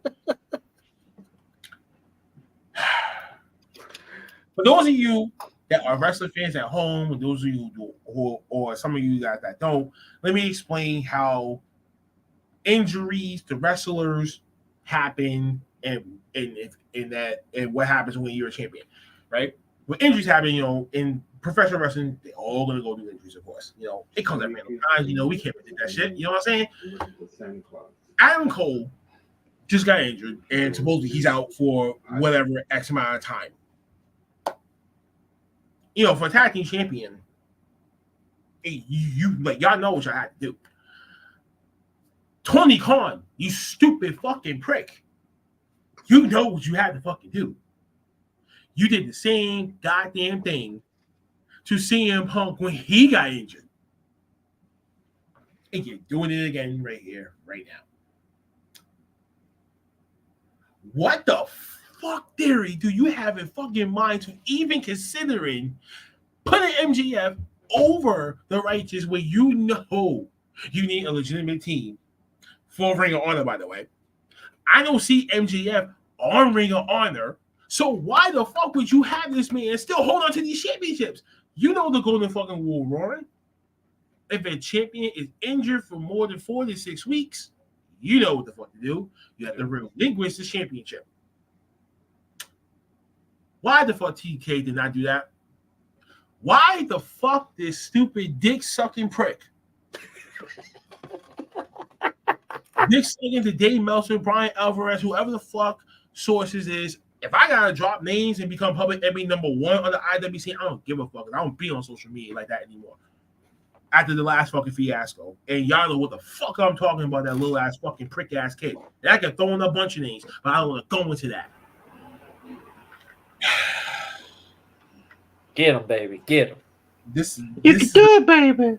This is the reason why this company is always going to be second fiddle to WWE. Because they know over there, if you are injured, they don't give a fuck. You are relinquishing that championship. Dick's caught sucking prick does the same thing, just like CM Punk. He's doing it again here. Some of you AEW fans gotta be ashamed of yourselves. And yes, I gotta throw y'all something. I gotta throw some of y'all fans that dick ride the fuck out of this fucking company for whatever the fuck reason. That you got so much animosity towards WWE, even though that's the one primary game that saved our lives for God knows how the fuck we've been alive for. I've been alive for 33 fucking years. WWE has been the number one company that I've been watching since. Good, bad, and different, I still watch the goddamn fucking program. No matter the fuck what, because I'm a diehard wrestling fan. As you can see, my Undertaker tattoo. That's my motherfucking guy. You see my you see my shirt. I'm an Undertaker fucking guy. That's been my guy that came, that brought me to the motherfucking dance. That brought me to this society, to this world. And all we ask for some of you bookers is don't patronize the fucking fans. Mm-hmm. TK patronize us again and again, and some of you guys is taking his piss and his shit and eating it for breakfast, lunch, and fucking dinner. That's some of you guys in this motherfucking job too, and y'all know who the fuck y'all are. And I'm sorry I got to throw you under the fucking bus, but God fucking damn it. Y'all better open up your fucking eyes and y'all better be like, wait, why do you need me that fucking call? Why? I mean, I can understand MJF is your AEW World Heavyweight Champion and shit like that, but I believe in tradition. I grew up on tradition. You were injured for more than 46 weeks, you got to relinquish that fucking championship. So which means a title tournament got to be held. New champions got to be fucking crowned. Come back when you're healed, start from the bottom of the fucking barrel, like you always fucking do. AEW can follow those fucking traditional fucking rules sometimes. Hey guys, let them fucking get the fuck away with it. Stop doing that. Stop it. See, this is the reason why I can respect WWE. I can respect other companies that guys do for the guys. I respect Impact more now. Because at least when Josh Alexander had to forfeit that World Heavyweight Championship, when he had to go and get his surgery done, he had to relinquish it. And that's a lesser fucking company that's only getting 125,000 viewers a week. And you want to spin that fucking company. But you rather savage AEW with everything the fucking oh, man, you this over there, this over there, blah, blah, blah, blah. Suck my dick. Stop eating that fucking dog shit. And start opening your fucking eyes and open your fucking mind. Stop being closed-minded. Don't be fucking selective. And then when shit goes bad in your favorite fucking company, you want to fucking protect it. Stop it. This is why I can't deal with mediocrity in the IWC. This is why I don't say shit, because if I do, I'll have a bunch of motherfuckers reporting me. That's the core reason why I've been fucking quiet for months. Because some of you guys cannot take realism. Warren down there, he wrestles. He understands this. He goes through this. He has to go eat shit and fucking breathe this goddamn thing. And for him to feel like that, if he ever feels like the way that I felt, I know he got me over here saying it like, yo, he's saying exactly what I've been saying for a while now. And some of you guys can't fucking take it. Too bad. And you like my shit, don't be on here. Stop dick riding, folks. Just enjoy fucking wrestling. But if you guys are really that wrestling fans and you follow those old traditional rules that we all grew up with, especially us that's in our age bracket, y'all know what the fuck to do. When you are injured and you are fucking champion, you relinquish it. And TK dropped the ball yet again. You did that with CM Punk. You're doing it now. I wonder who the fuck you're going to do it next. And I want to hear more bullshit ass excuses. But with WWE doing, oh, they wrong. They doing all this shit. I'm not sticking up with WWE in this case. I'm just throwing AEW under the focus because you let this shit go for so fucking long. I had enough of it. Is that the door? That's all I gotta say to whoever the fuck got a wrongful opinion by it. Take this, shove it up with the sun, no fucking shine, whatever. Go miscontrol what the fuck I'm saying to be, oh, he's bashing AEW. It's not me bashing, it's me bashing the booking of Tony fucking Khan when it comes to champions. And the proof is in the fucking pudding because you can go back and watch it. And you still let CM Punk hold on to one championship and put a spray can, exit out and say, I'm the real fucking champion to further north, and he still gets fired weeks later? That's funny. That's hilarious. But I'm not laughing. I'm not no sad fucking polylogy, the fucking clown. I'm a pissed off black wrestling fan. You have the right fucking ordeal. You have the right placement to do this shit, and you couldn't even fucking do it right. I'm done. Y'all AEW fans can eat a dick. I don't know. I mean, the biggest thing, and I want to say this on Blackheart standpoint, bro. You're really eating fucking dick now, and y'all gonna try to savage this, but MJF had to go do that. I'm like, in a way, that kind of threw everyone into like, oh, he's better than us type scenario, because now you're telling us one guy can beat two guys at once. That kind of deteriorated that entire character gimmick. Trash. But deteriorated that tag team from that. And I mean, get it. Yes, MJF is probably your hottest commodity right now, but you're throwing him down their throats. Doesn't fucking need those titles. He doesn't need it. He doesn't need it. And honestly, Ring of Honor could do just as good without it. And I think, if Adam Cole is there, yes, keep the titles on them, do whatever. But if he's hurt, bro, you got so many people. You got this whole damn roster out there. And like you just said, bro, we bust our ass because guess what? It's about moments. And this is what that sport is. It's about moments. It's about that time you get there and get it. Guess what? Trick Williams got that moment because he was around. He showed up. And that's why he got that title. And yes, even though he lost that title, he was there for that moment. And guess what? On the scorecard, it shows that he won a championship. So you have all these guys busting their ass day in and day out. This shit is not easy, guys. The way y'all talk about this sport, y'all make it sound like this is like baseball or something. This is not easy. This is something I had to get myself fully dialed back in on. I'm not wrestling full-time because I can't wrestle full-time anymore. Because I have this neck injury right here that I still have trouble fully going like this at times because now I'm repetitively back in the ring doing this stuff. My body is like a wooden bat. If I take a hit to it, my whole nerves still kind of shake a little bit. And it doesn't matter if I'm fully healthy or not. You're going to feel this stuff. This stuff is not simple stuff. I had my guest recently, Eddie Torres. He's been doing this shit for 22 years. And he tells you, as safe as you can be. This shit's still going to affect you, and find out that and as good as MJF is, and I will say MJF is really AEW, but to have one man beat a full tag team, you just killed that tag team. It doesn't matter what you do with it, don't matter how you throw it out. That shows backstage heat, and that's not a good thing. This is starting to show the WCW old day stuff, because now you're showing, oh, that man is way better than half of these other guys. You know, all these other tag teams I have. I know Ring of Honor has numerous tag teams, and you're telling me no one was deserving to win that championship. None of them. You decided to put it on one guy and him win both titles. He's not Braun fucking Strowman. He is literally not the tallest and not the fully biggest guy to be beating two full-grown men. I mean, wrestling is about believability. That is not believable at all. That's all I'm going to say. I know Jim Cornette is having a field day about this. Oh, bro. I'm pretty sure he has a whole 3-hour rant, bro. I had no objection to that. I had no objection to what fuck you guys say about that. I'm like, you know what? I totally agree. The purpose of a handicap match is based off of the babyface is going to get the fucking beat down. That shows, they needed two people to beat that one person.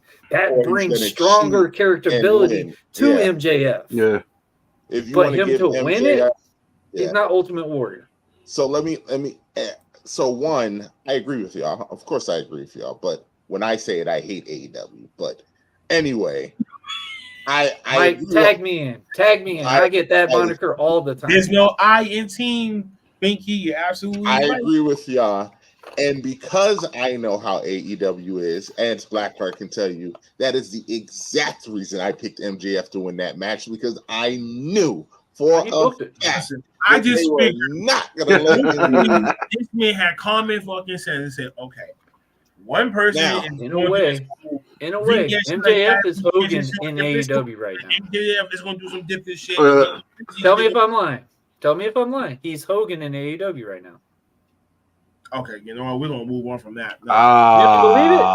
You don't believe it? No, we're not going to do that. No. Like how look at himself. No. He never looks weak. Highest paid, never looks weak, always gets the most story time. I mean, TV time. Come on, man. I hear that he has a private jet and he's doing some sexual activity behind the scenes, and he's not that despicable son of a bitch. But I will give you the simple fix too, because like I said with Jada Bianca, it's not that hard if the stories write themselves. You literally, for the last 6 weeks, have been building this drama with Roderick Strong and MJF, and now Cole is hurt. You literally can have Adam Cole come on TV and say, I don't know anybody else I trust with that belt to help you more than Roderick Strong, just to have Roderick Strong then cost them the titles and keep whatever they were. Like it writes itself. You team and now let Roddy and MJF become best friends, and then Cole get jealous of the. I mean, I need to get paid for this because I'm too good at this, man. That's a Jerry Springer booking. I'm too good at this, man. I'm too good at this. You let Roddy and MJF become best friends. And if anything, you could have Roger Strong come out there and interfere in that match and cause MJF the titles. It's so simple. Like the stuff that they did, bro. Why does he need the titles? Why does he need to be in the Ring of Honor thing? You're the AEW World Title. And he doesn't even be on Ring of Honor. That's what I'm trying to figure out. It doesn't help that. Like MJF could have even said, hey, I don't even want to perform in this. And guess what? That still established MJF as his persona. He's like, hey, I'm always looking at the smartest scenarios. So you're telling me I'm that smart one and I'm going to go wrestle two guys? No. Come on. Folks, but yeah, I just feel bad.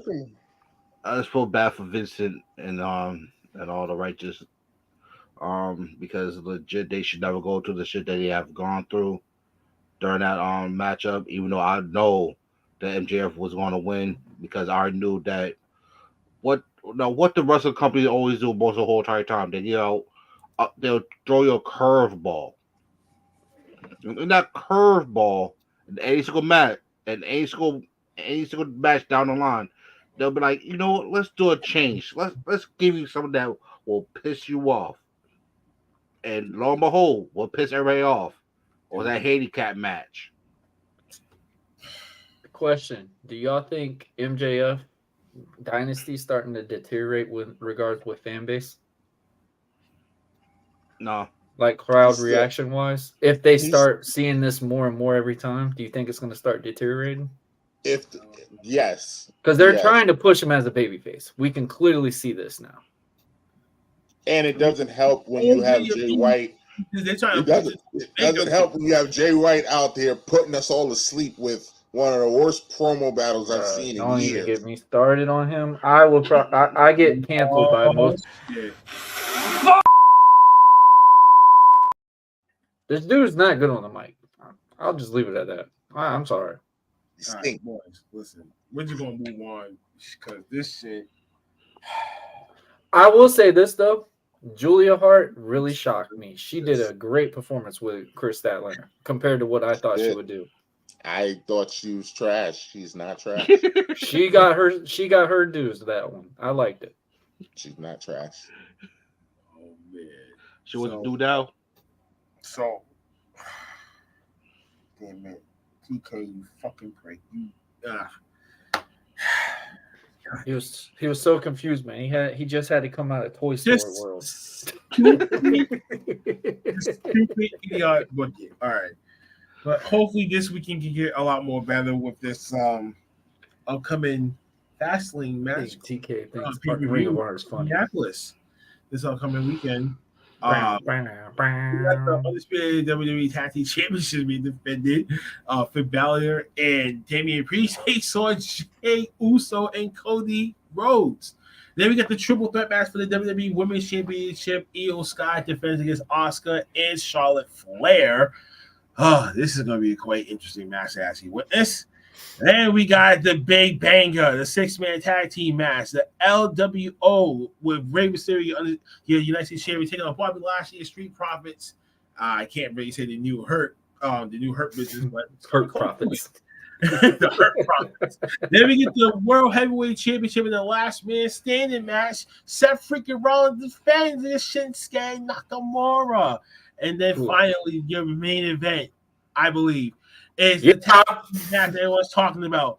The Bloodline, Jey Uso and Solo Sikoa takes on John Cena and LA Knight. Yeah. And so, ladies and gentlemen, I don't know because I was at orientation earlier today, so I did not watch SmackDown. So I still gotta watch it. I don't know what exactly had happened. These other matches that was already announced, but if that's it, that's the card. So what's the predictions, fellas? Let's play with a fumble right here. I think your JD is going to cost Damian and Finn the tag team titles. Damian's cashing his money in the bank on Seth after the last man standing match. It happened. That could happen. JD's going to cause them to lose the tag team titles. Damian's going to cash in. And I think the weirdest thing is they're going to find out that the contract is not in the freaking briefcase or something like that. I hope it's not that storyline, but it looks like it's coming to it. But I think it's time for Damian to cash it in. It makes sense, especially a last man standing match. And I think it's going to be like, Seth and Shinsuke are going to probably be like, they're going to knock the rails or something where he can't fully keep himself up or whatever. And he's going to be like at the last second. Okay. All right. Well, just make your picks, man. That's all we want. We just want your picks and shit like that. Well, I think me and John Cena are going to win, first of all, Yeah, you're right now, Let me talk to you on that one. Right after this show that he's taking that flight.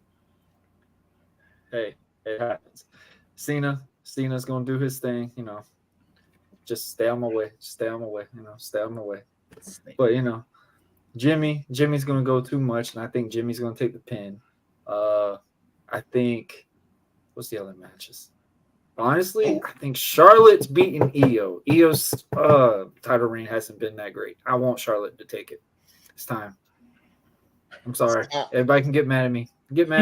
But Charlotte can carry the title. I'm sorry. What's the other match? What's the other one? Other one was Street Profits and Bobby Lashley and LWO. Oh, you know they're winning. Escobar's turning on Ray. Yeah. Is that it? That's it. Only 5 matches. It's only There's 5 only matches. 5? It's only and 5 this is matches. Raw and SmackDown? Yep. Damn. Okay. I don't know. So they must have needed a lot of time for the last man standing match. That was even announced. I don't know. So, are they doing any like talk show things with Grayson Waller or anything? Not that I know of. I also didn't watch SmackDown, so I don't know. But to my knowledge, that's the card. I think the last man standing match is going to get all the time. Of course. Those are usually like half-hour matches, 35-minute matches, or anything else. But all right, I'll just go next then. This undisputed tag team championships: Cody Rhodes, Jey Uso, Finn Balor. I don't see JD screwing over Judgment Day, fucking them up. He's gonna be there to try to succumb this shit. You know, he's trying to earn his keep. You know what I'm saying? If anything else. So this could be the night that he finally gets the fuck in. And then Monday, you know, you start seeing like a new swagger coming into play. Like, you know what I'm saying? Like, you know what I mean? So I really don't see that happening. It's just a compared to 2 top baby faces to help elevate Jay right now as he's on Raw and shit like that. The triple threat match for the women's championship, Charlotte, Io, and Asuka. I agree with y'all. Io Sky's run is not working. I just figured Bayley was gonna do something, pull the whole Triple H thing to Randy Orton and kick her out, beat her ass and shit. I was expecting that, and it didn't happen yet. So I don't know when that's gonna happen. So I would pick Charlotte, but for some weird fucking reason, I'm going with Io because I think Bayley's gonna do that. Bayley's gonna slither her way and shit and turn her back on Io and go after the title herself. Like, it's like the season's there. Like, why is Bayley talking for Io, putting her in these situations and shit? Like, she don't want to have the title anymore. Oh, I feel like she's setting her up to weaken her down, and then boom, okay. Mm-hmm. You know, and do all that shit then, you know, and whatever else.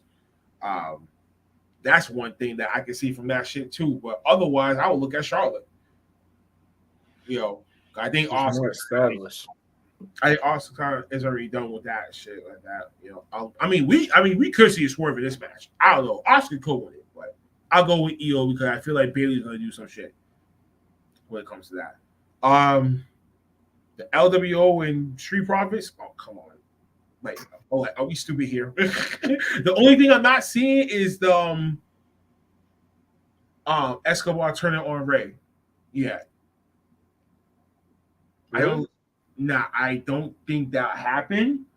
I do see something else. Probably someone else going to come out and try to get involved to be, you know, cool with Bobby Lashley again. I don't know what Cedric Alexander's doing, but, you know, or we could see an appearance from Carmelo or Trick. I never know. You know what I mean? They have vignettes before. Why not?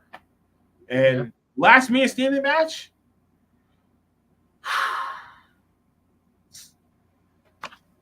I don't know why some of y'all picked Shinsuke for. Like, y'all already did it. He's really gonna win this. Nah.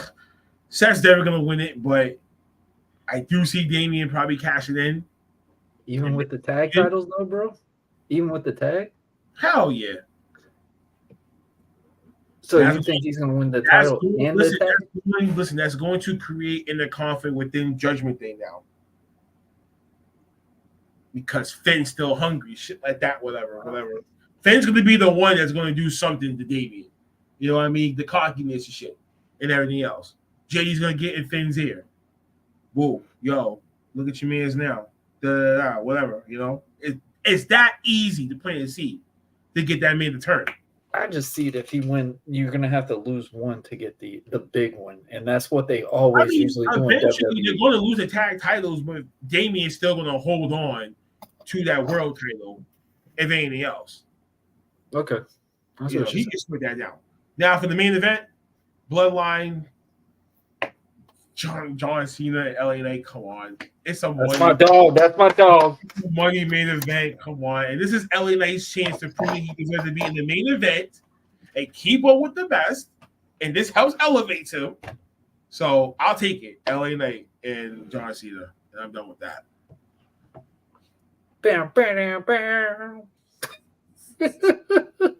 He can still go. Hey, he can still bump, bro. He's doing his thing. Go ahead, Mike. Can't even hear you. Hey, man, you're so far down Bikini Bottom, we ain't understanding, man.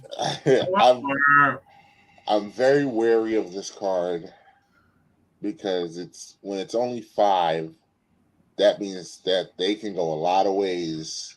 Oh, Mike, let us remind them we're off this weekend, so we're just only doing this shit just for show purposes. This is for fun.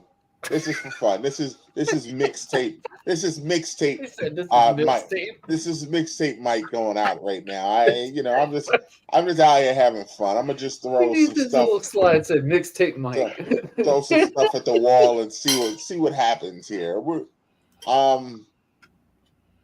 Street Profits and Bobby Lashley are gonna win.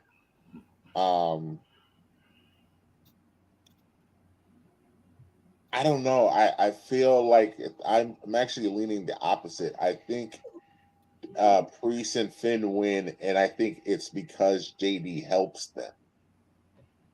I think that is the way that they might go with it. It's very predictable for Damian to cash in with the pay-per-view being called Fastlane, and it's a last man standing, and it's the perfect chance to get the belt for him. But I'm with you, Warren. I can't picture a world where Damian Priest comes out on Monday Night Raw with 3 belts in his hand. I just cannot see that. When's the last time WWE's done that? Seth is the only one, and it was with the 2-man power trip. The 2-man power trip, man. Triple H and Stone Cold. And that's Stone Cold or Triple H. That's me and Mike right now. And that's but you got Is Damian that though? Is Damian that guy? And Roman Reigns. Reigns came out with 3 belts. Roman, yes, I could see have every damn title if he won. I don't care. But do you see Damian bringing a cell like that? There's no way. I just don't. That's why I don't. I do. Sorry, buddy. Sorry. I know we've been. And we can see Kenny Omega holding 4 championships in one fucking company. That I can see this. We're talking about reality. What you mean? Kenny Omega wrestled for 3 different companies and won those championships. That's different, though. But wrestling does that all the time. You know, I mean, indie guys got like 4 different heavyweight titles in different companies, and it's just like, oh, I'm this champion, I'm this champion, and this champion, but and don't mention it until you're on the show. World heavyweight champion and 1/2 of a tag team champion. What's the problem? It just so happens don't see it happen in WWE championships because these assholes don't want to convert those 2 championships. I would see Rhea winning that more than Damian. Honestly, no. The thing is, WWE should have been converted those championships over into one title already. I agree with you. But so the thing was, Sammy and Kevin didn't want that. I see him walking up with 3 championships. I don't see it. So now, he would have walked out with 2. Y'all would not be saying this. If he walks out with 3, I will come. When we go on commission talks, I will look at you and go, you were right. After that crap I dealt with you at WrestleMania, I will go and do that BS with you once again. But I don't see it happening. I'm talking reality. Until I see WWE converge those championships into one set. They're not doing that. That's why I see Cody and Jay winning it. Because a part of the story, we're not in the 3rd inning no more. Undisputed tag team champion. And I know Mike is clicking on when I'm saying this. They're not in the 3rd inning no more. Cody is getting Jay to go around on his side because he's trying to deteriorate the entire bloodline. So now if you get Jay on his side, so when he goes to face Roman again, he has an advantage. So I'm telling you, in an extending long story, SmackDown wants Cody. Raw wants Cody. None of them wants to drop the American Nightmare right now. Jay is getting so hot right now on both benefit teams. You can get Jay and Cody on Raw and SmackDown. And I think it's got to be established because you got to wait it out until that Rumble to figure out where it's going to go. So this is that best chance for him to do it. And maybe drop it in Survivor Series or something like that. But I do not see Damian come out there, win this match, and then go and win the main title for Raw. I do not see it. All right. I just want to point out hashtag death, taxes, and Mike wins WrestleMania. Just want to put that out there. Oh, shucky, ducky, quack, quack. As much as you and somebody I know that went back and forth on this, that FaceTime chat with me, you, and Blackheart, that was the most meanest thing I've ever heard you say ever since I've known you. We were FaceTime, you were just looking at me and it's okay. It's okay. Like 2:00 in the damn morning, we're sitting there talking this shit out. It was one of my better moments. moments. I was hurt. I've never been happier to have been a wrestling fan than that night. What a night. But I'm surprised the stadium didn't crumble. Oh, it was so the silence was deafening. Don't bring that shit back up, man. But let me just finish with this, because I don't know I want to pick Io to win. I think Asuka might win, but I'm telling you guys this right now: if Charlotte wins this title, I'm not coming on this show next week. I'm not doing this. I'm not doing this. Why? You guys explain what? Why? There is no reason to recycle Charlotte winning this belt again, and this would be 16. Am I correct? 15. It'd be 15.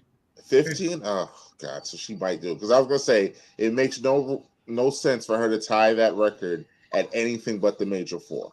It wouldn't make any sense for her to tie that at anything but the Big Four. But since this is 15, that just makes me even more nervous, because I've seen it. She wins the title. Now, she's single now. She wins. I know. So she's dedicated now. She wants to. I could tell she wants to be full time now, which is hard. Who's she gonna beef with? Who's her feud with? I don't care, bro. She's the best fucking one on that in that card. I'm sorry, the best fucking performer. What, dudes? No. Charlotte would outperform so many fucking people on other promotions. No, listen. She would. Dukes and Charlotte Flair on a woman's standpoint, yes. No, listen, Warren. Him and Charlotte Flair have a hatred. And it's a two shits in a royal toilet flush. We don't need to do this right here to get this man started. That's why he's covering his mouth. Because he's gonna want to go on a rant, because you're feeding into this whole narrative. He puts himself to sleep every night. Stop that. all he gotta do is go outside his street and look for a hooker and bring him right to the house. He's trying so hard not to go off. Damn. They're cheaper than Big Mac. I mean, he has a special hatred for Charlotte. He has a special hatred for Charlotte, sure. It's noticeable. It's his turn too, so I can't wait. Come on, man. I picked all the matches. Come on, buddy. Oh, Seth wins. Seth wins. Come on, buddy. Well, I guess it's my turn now. I want you to I see. Listen, I'll go down this line. I see, Sishke winning is making him right now. Hey, yo, Warren, hold on a second. Shut up. Bro really pulled the blicky on her ass. I see Go, Doogie. Lashley and the Street Profits want to make them a dominant faction, so just get them started with one victory. I see John Cena and LA Knight winning only because I'm hearing that Cena is going against Roman Reigns at the next pay per view, some shit. So the only way you could do that is beating Solo and Jimmy, AKA your cousins. fair to say. Who else? Oh, I see the Judgment Day winning, but something kind of triggered me a little bit. It triggered me because reason why. Remember a while back I remember watching wrestling and know how they did that trade to get Jay over to Raw. They had to give up somebody to go over to SmackDown. But what is it if it's Cody that's going to SmackDown? Just saying. And you got this man off to be laughing his ass off in the background. But the last like one, it's a damn mystery. But the last one I'll say is I'll get the Io Sky or Oscar. Fuck you, fucking motherfucking. If y'all give the goddamn motherfucking Charlotte Flair, I swear I'm whooping somebody's motherfucking ass.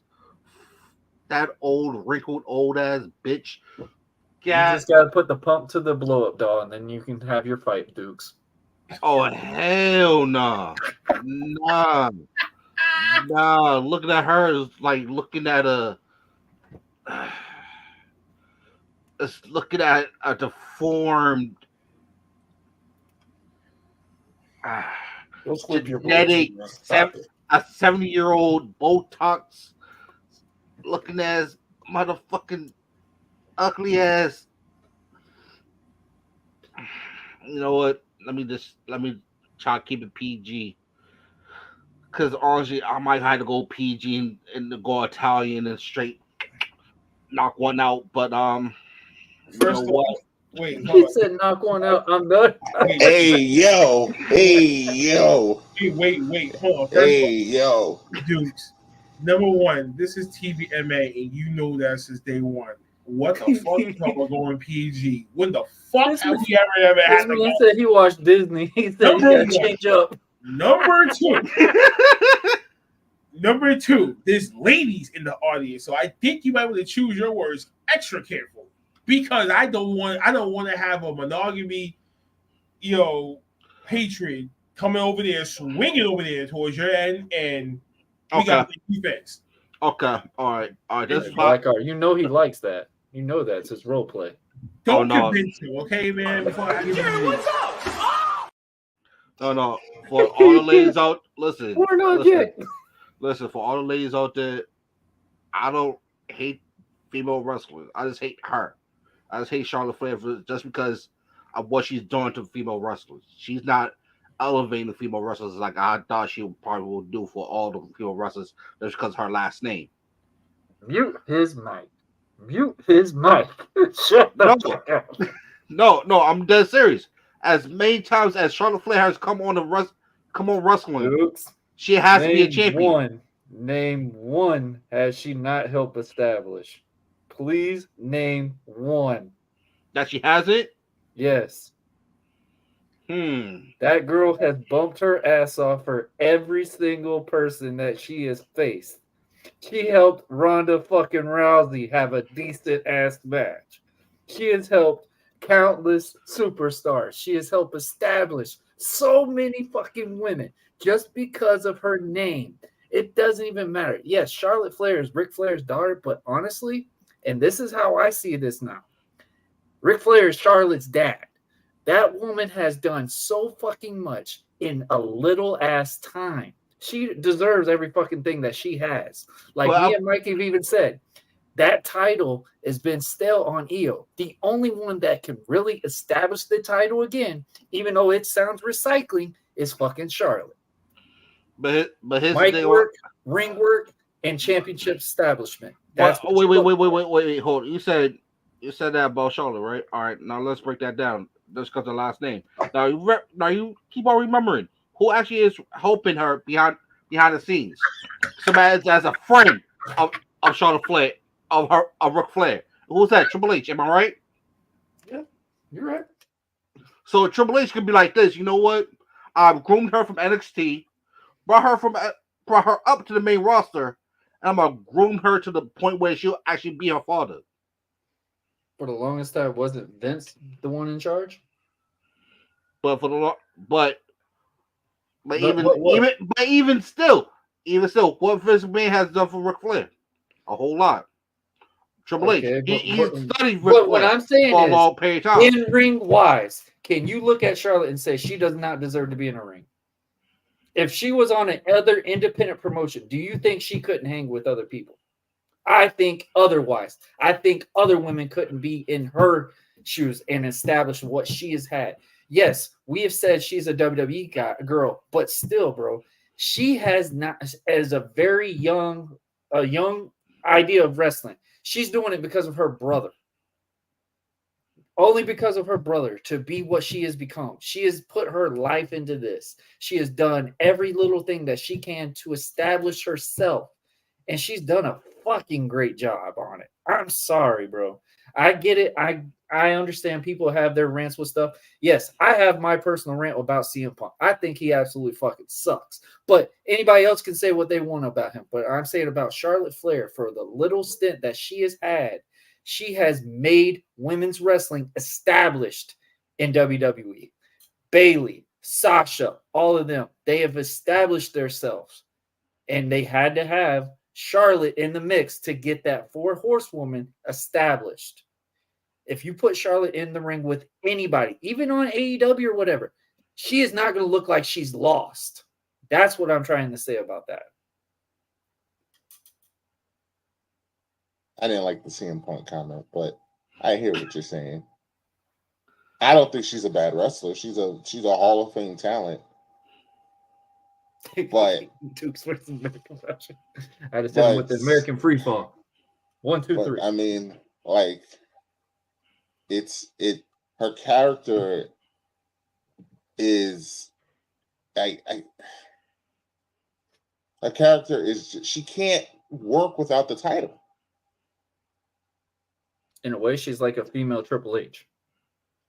In a way. Nah. Triple H couldn't, if you really think about it, Triple H was meant to have a championship at all times. Rock had to chase against Triple H for so long to finally beat Triple H. Like, you have to see those ones that are those big heels that were established as champions. Triple H was one of them. Charlotte, in my honest opinion, I don't like her as a babyface, but she's established as a heel. Nobody comes. She's horrendous as a babyface. I'm sorry for cutting you off. No, not a good baby. And that's one thing I will say. Charlotte has yes, it's not believable. But her as a heel, nobody touch her on that roster, in my opinion. Can you just get through his picks, please?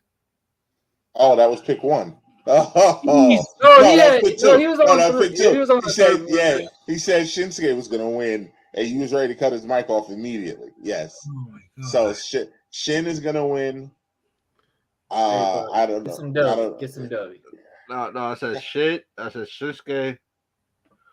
Judgment Day, but I see more of KO and Sabi coming down just because I see Judgment Day, other wrestlers coming out to help them, and the person I see helping them out winning, might be Rhea. Hold on, Rhea's not wrestling? Nope. Oh shit! I thought it would have been Rhea versus Nia or something. Not too early. They're saving after Survivor Series. Then I see Io, John Cena, and LA Knight. And that was it. You're missing one. Street Profits and LWO. Yeah. Oh, He said that. of course I'm gonna see. Of course I gotta see last year in the Street Profits. That's automatic, hands down. They actually do need that dub. To tell you honest truth. You know what, Dukes? You need a dub because you just got owned by Warren tonight. Bottom line. It's just your hatred just blindsides you with, with all the shit. No, it's just more so like it's your hatred, bro. Listen, I've been around you since high school. It's your hatred. It's pure hatred. The same way how Uncle Faz had pure hatred for Jinder Mahal. That's undisputed. I thought we weren't supposed to mention that name. Listen, Captain America down there, you're about to go back to the Ice Age real soon. Oh, man.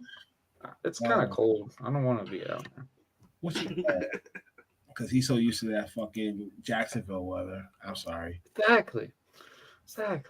Folks, we're glad that y'all made it to the final round, the victory lap. Like, share, subscribe, be notified, comment below, share with your people. Go back and watch the replay and everything else.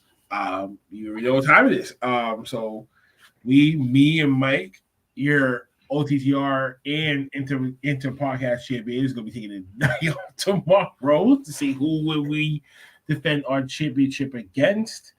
Come on next. But also before I go, I have to make a special announcement. I had to make a breaking announcement. It's involving the commission talk. So as some people know, I'm about to start a new job. So I'm going to be working these twilight hours, basically like 6, 7 p.m. to like 10, 10:30, 11, whichever one that comes first. Peak hours, it could extend to maybe like 1, 2 o'clock in the fucking morning. I don't know, like that. So some things going to vary to change. But as for Wednesdays, unfortunately, it's either Fridays or no deal. So I had to take that deal. So I know effective immediately, I have to step down from Commission Talk. So the last episode was my last time potentially seeing my face, unless if I'm sick and I get to stay home and shit like that, whatever. And if I can squeeze on, I'll pop on. But because of work duties, I had to relinquish my seat once again from the Commission Talk. So effective immediately, I'm no longer going to be there. So I just want to take the opportunity to thank Warren and Trey for, we came together when we first, connected with one another, and had this whole idea about, coming in, us head guys from our respectable podcasts coming together, just chit chat and shit like that, and it grew for something that we wasn't expected, and we planned it out kind of, but it was by I guess kind of by faith a little bit mixed too, and. Yeah, for 3 fucking seasons, 3 years. We've been tight for 3 fucking years, and I'm still gonna try to do my best to try to work something out. But I think for right now, because it's part-time, so it's not really anything that you can really do, about those type of things. So you gotta just go with it. And I'll try to do the best I can. I'll drop like a little video promo, something like that, whatever, once a week, some shit like that. At least you get to see my face, but I'll do something. But so I effective immediately I can't do that anymore. But as for Fridays, that's not going to take its effect to maybe like Christmas time and shit like that, holiday time. But by that time, we'll be on holiday break. By that time, maybe it happens. So, I'll be already, not worried about that thing too. But I'll definitely try to make sure when we do come back from season break, I'll be like, yo, listen, Fridays, I don't give a fuck if it is peak hours. I got to be up by 10. And I got obligation. I got to be at it, and that's it. But everything else is cool. So, yeah. Shout out to Dubby, shout out to Solaced, and shout out to dreamalive University, as always, our brand ambassadors. Black Arts and Angels later on this evening at 4 p.m. and the rest of the time at 6 p.m. And I thank our special guest Warren for being here, taking the time out of his busy schedule to actually be here this late to actually be here. Oh, I got you.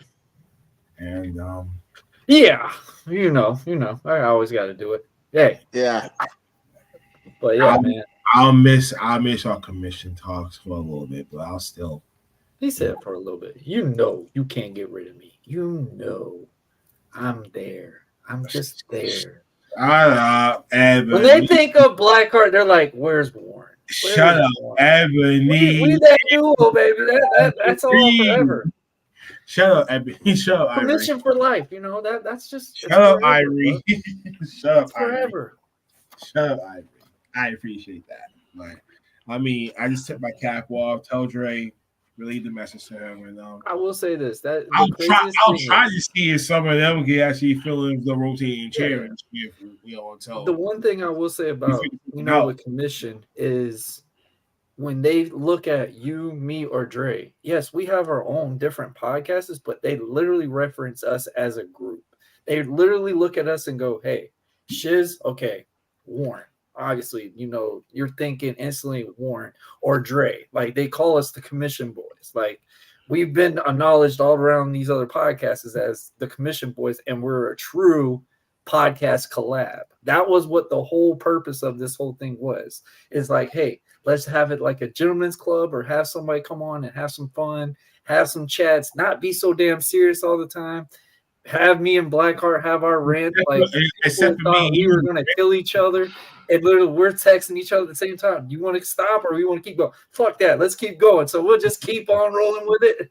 Like it's been an absolute blast, man. Like I said, bro, it's a great brotherhood, and like I said numerous times, bro, the chair is always going to be there. I know. Commission is going to keep rolling, bro. We shit about this position, or if I'm not going to be there for long, because apparently it's seasonal for right now. But it past January, they don't pick me up. They don't pick up my contract and shit like that. I might be gone. So we even have Dukes on one time. I know Dre would have a great time with Dukes. You might never know. You might never know what can happen between. I think Dukes wants to be on the commission, don't you, bro? So, you know what I mean? It's like, all right, I'll just wait till then. I will say everybody has literally said commission has been like the most laid back show for a lot of people. They love it, have fun. You're free to talk about whatever. But yes, we want to have a debate. Don't be offended if we're gonna go why you feel that way. And yes, we have had some of those guys that's like, yeah, you probably shouldn't have came on this one. But hey, thanks for showing up. But it's always a blast. And Blackheart, like I've said from the beginning, bro, we've started something from scratch and we're gonna continue it out. Like you've done with your shows, I've done with mine, Dre's done with his, and I feel like we've all established ourselves into this podcast industry. We've all been doing this almost the same amount of time. So it's like, we've all put the grind in and just the work ethic, and we just love to have fun. So, I mean, and Mike, I do love your show too. Y'all are freaking hilarious. That one dude is fucking, but I want to have a debate with that guy. That would be so funny. Dylan? Dylan or Anthony? Dylan? Yes. He's my arch enemy, man. He's a straight bitch, bro. Like he knows. Oh, I hate the Jets. He knows how much I hate the Jets. Bro, the way he goes on the rant about them was phenomenal. A whole room full of Jet stickers all over the wall. I was like, that episode I watched with Blackheart on it, I was just like, yeah, that would be a fun debate. But yeah, man, like I said, teammates. I still can't get that shit out of my head. Like when you said, with teammates, Mike. Oh my god! And he had to like prove a point where he said, with teammates, because you need teammates in order for you to win. There is no I in team. I remember that discussion. I was like, he got a point, but fuck. Yeah, but one thing I want to say to everybody is, I appreciate everyone that supports. I know you're relaying that message over there, Mike. I see you over there. I absolutely. He's trying to record the chat right now. He's like,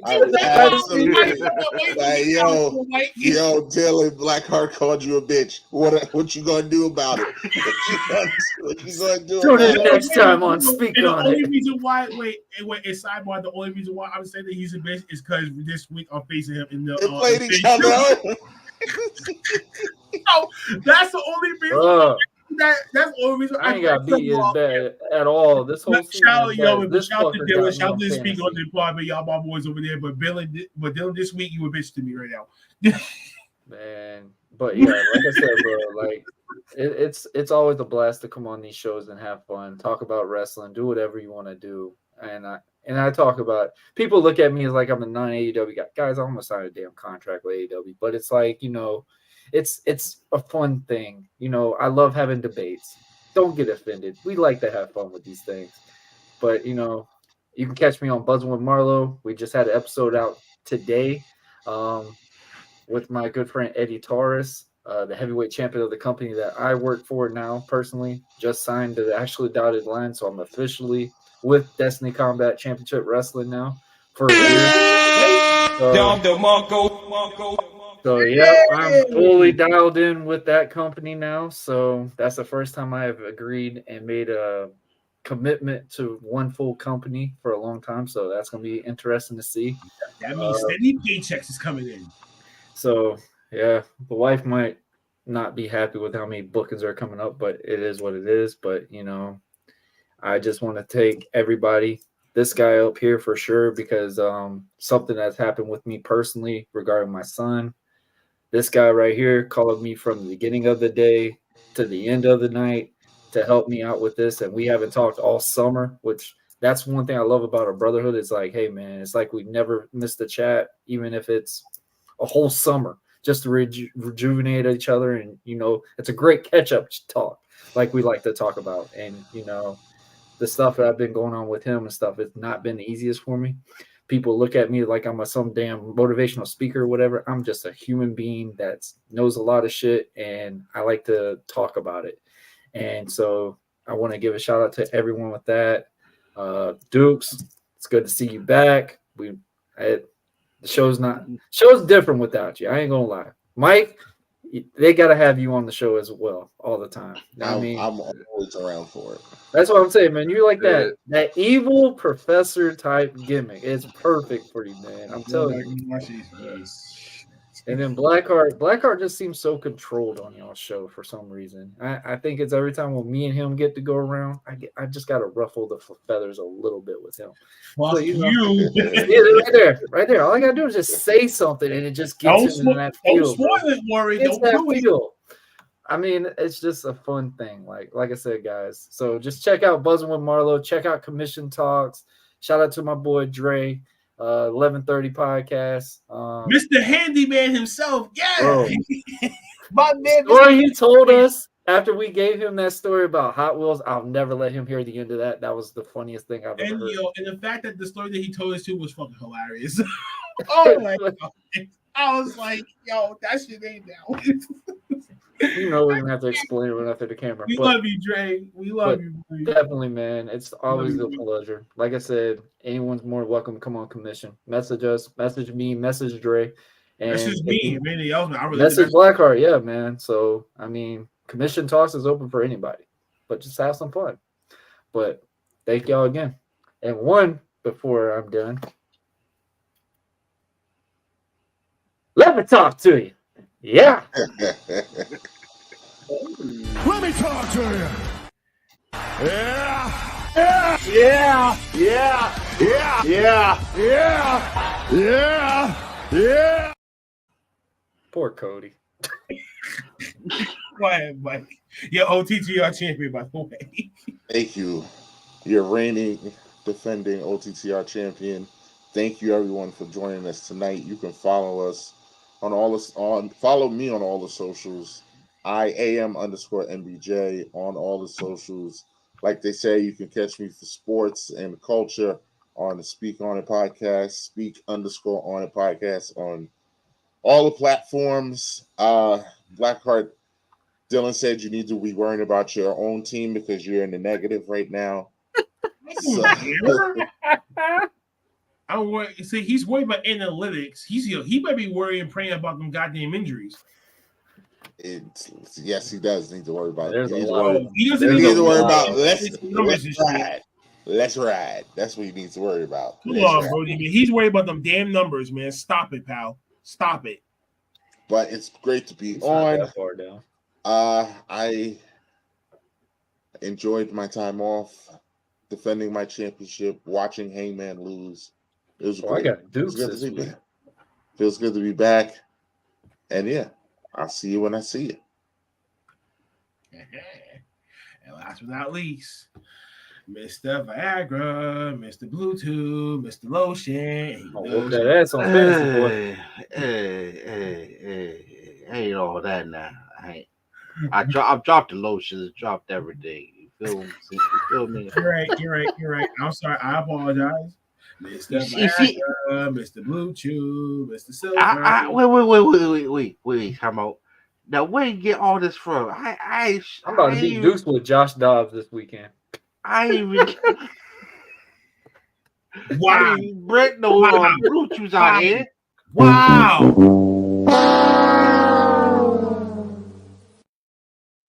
But.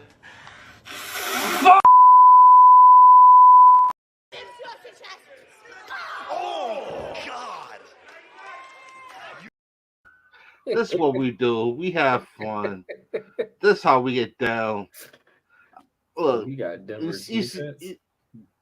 You see how everything is. You hear the voices in the background. This is how we are. So you know what? I'm gonna rewind it back a little bit. For all the fat people out there, fat people love all day. And I'm wearing this fat suit just for y'all right now. It's not a fat suit. Listen. If I take this fat suit off, it's over. The game's over, son. It's over, son. But right now, I got this fat suit on. Versus all my fat people out there. Saying much love. We out. Boy, that Bluetooth hurting him. In my head, and oh yeah, my bad. Hold up, my bad. Sunday. I do have fantasy. I do have my fantasy football team. Going against. That's enough said right there. Hey, listen, Cat Daddy.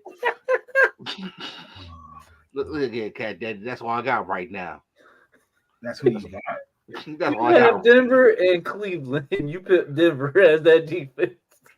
Cleveland's on bye, so what do you want me to say? They have a better chance than Denver. They got the Jets, so I'm good. It's already messed up. This week is already messed up. Okay. But Deuce, is that all that you gotta say? Yep, I'm out. Angels coming later on today. Wrestling Asylum. Stay tuned. Thank you, Warren, for coming on. Shout out to everyone. Shout out to my power trip partner next to me, Big Mike, and the course. Oh, throwing the 5 up?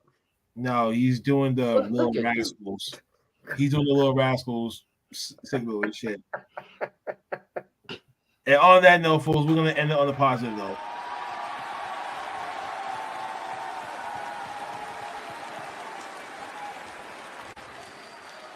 Go fuck yourself. Good night.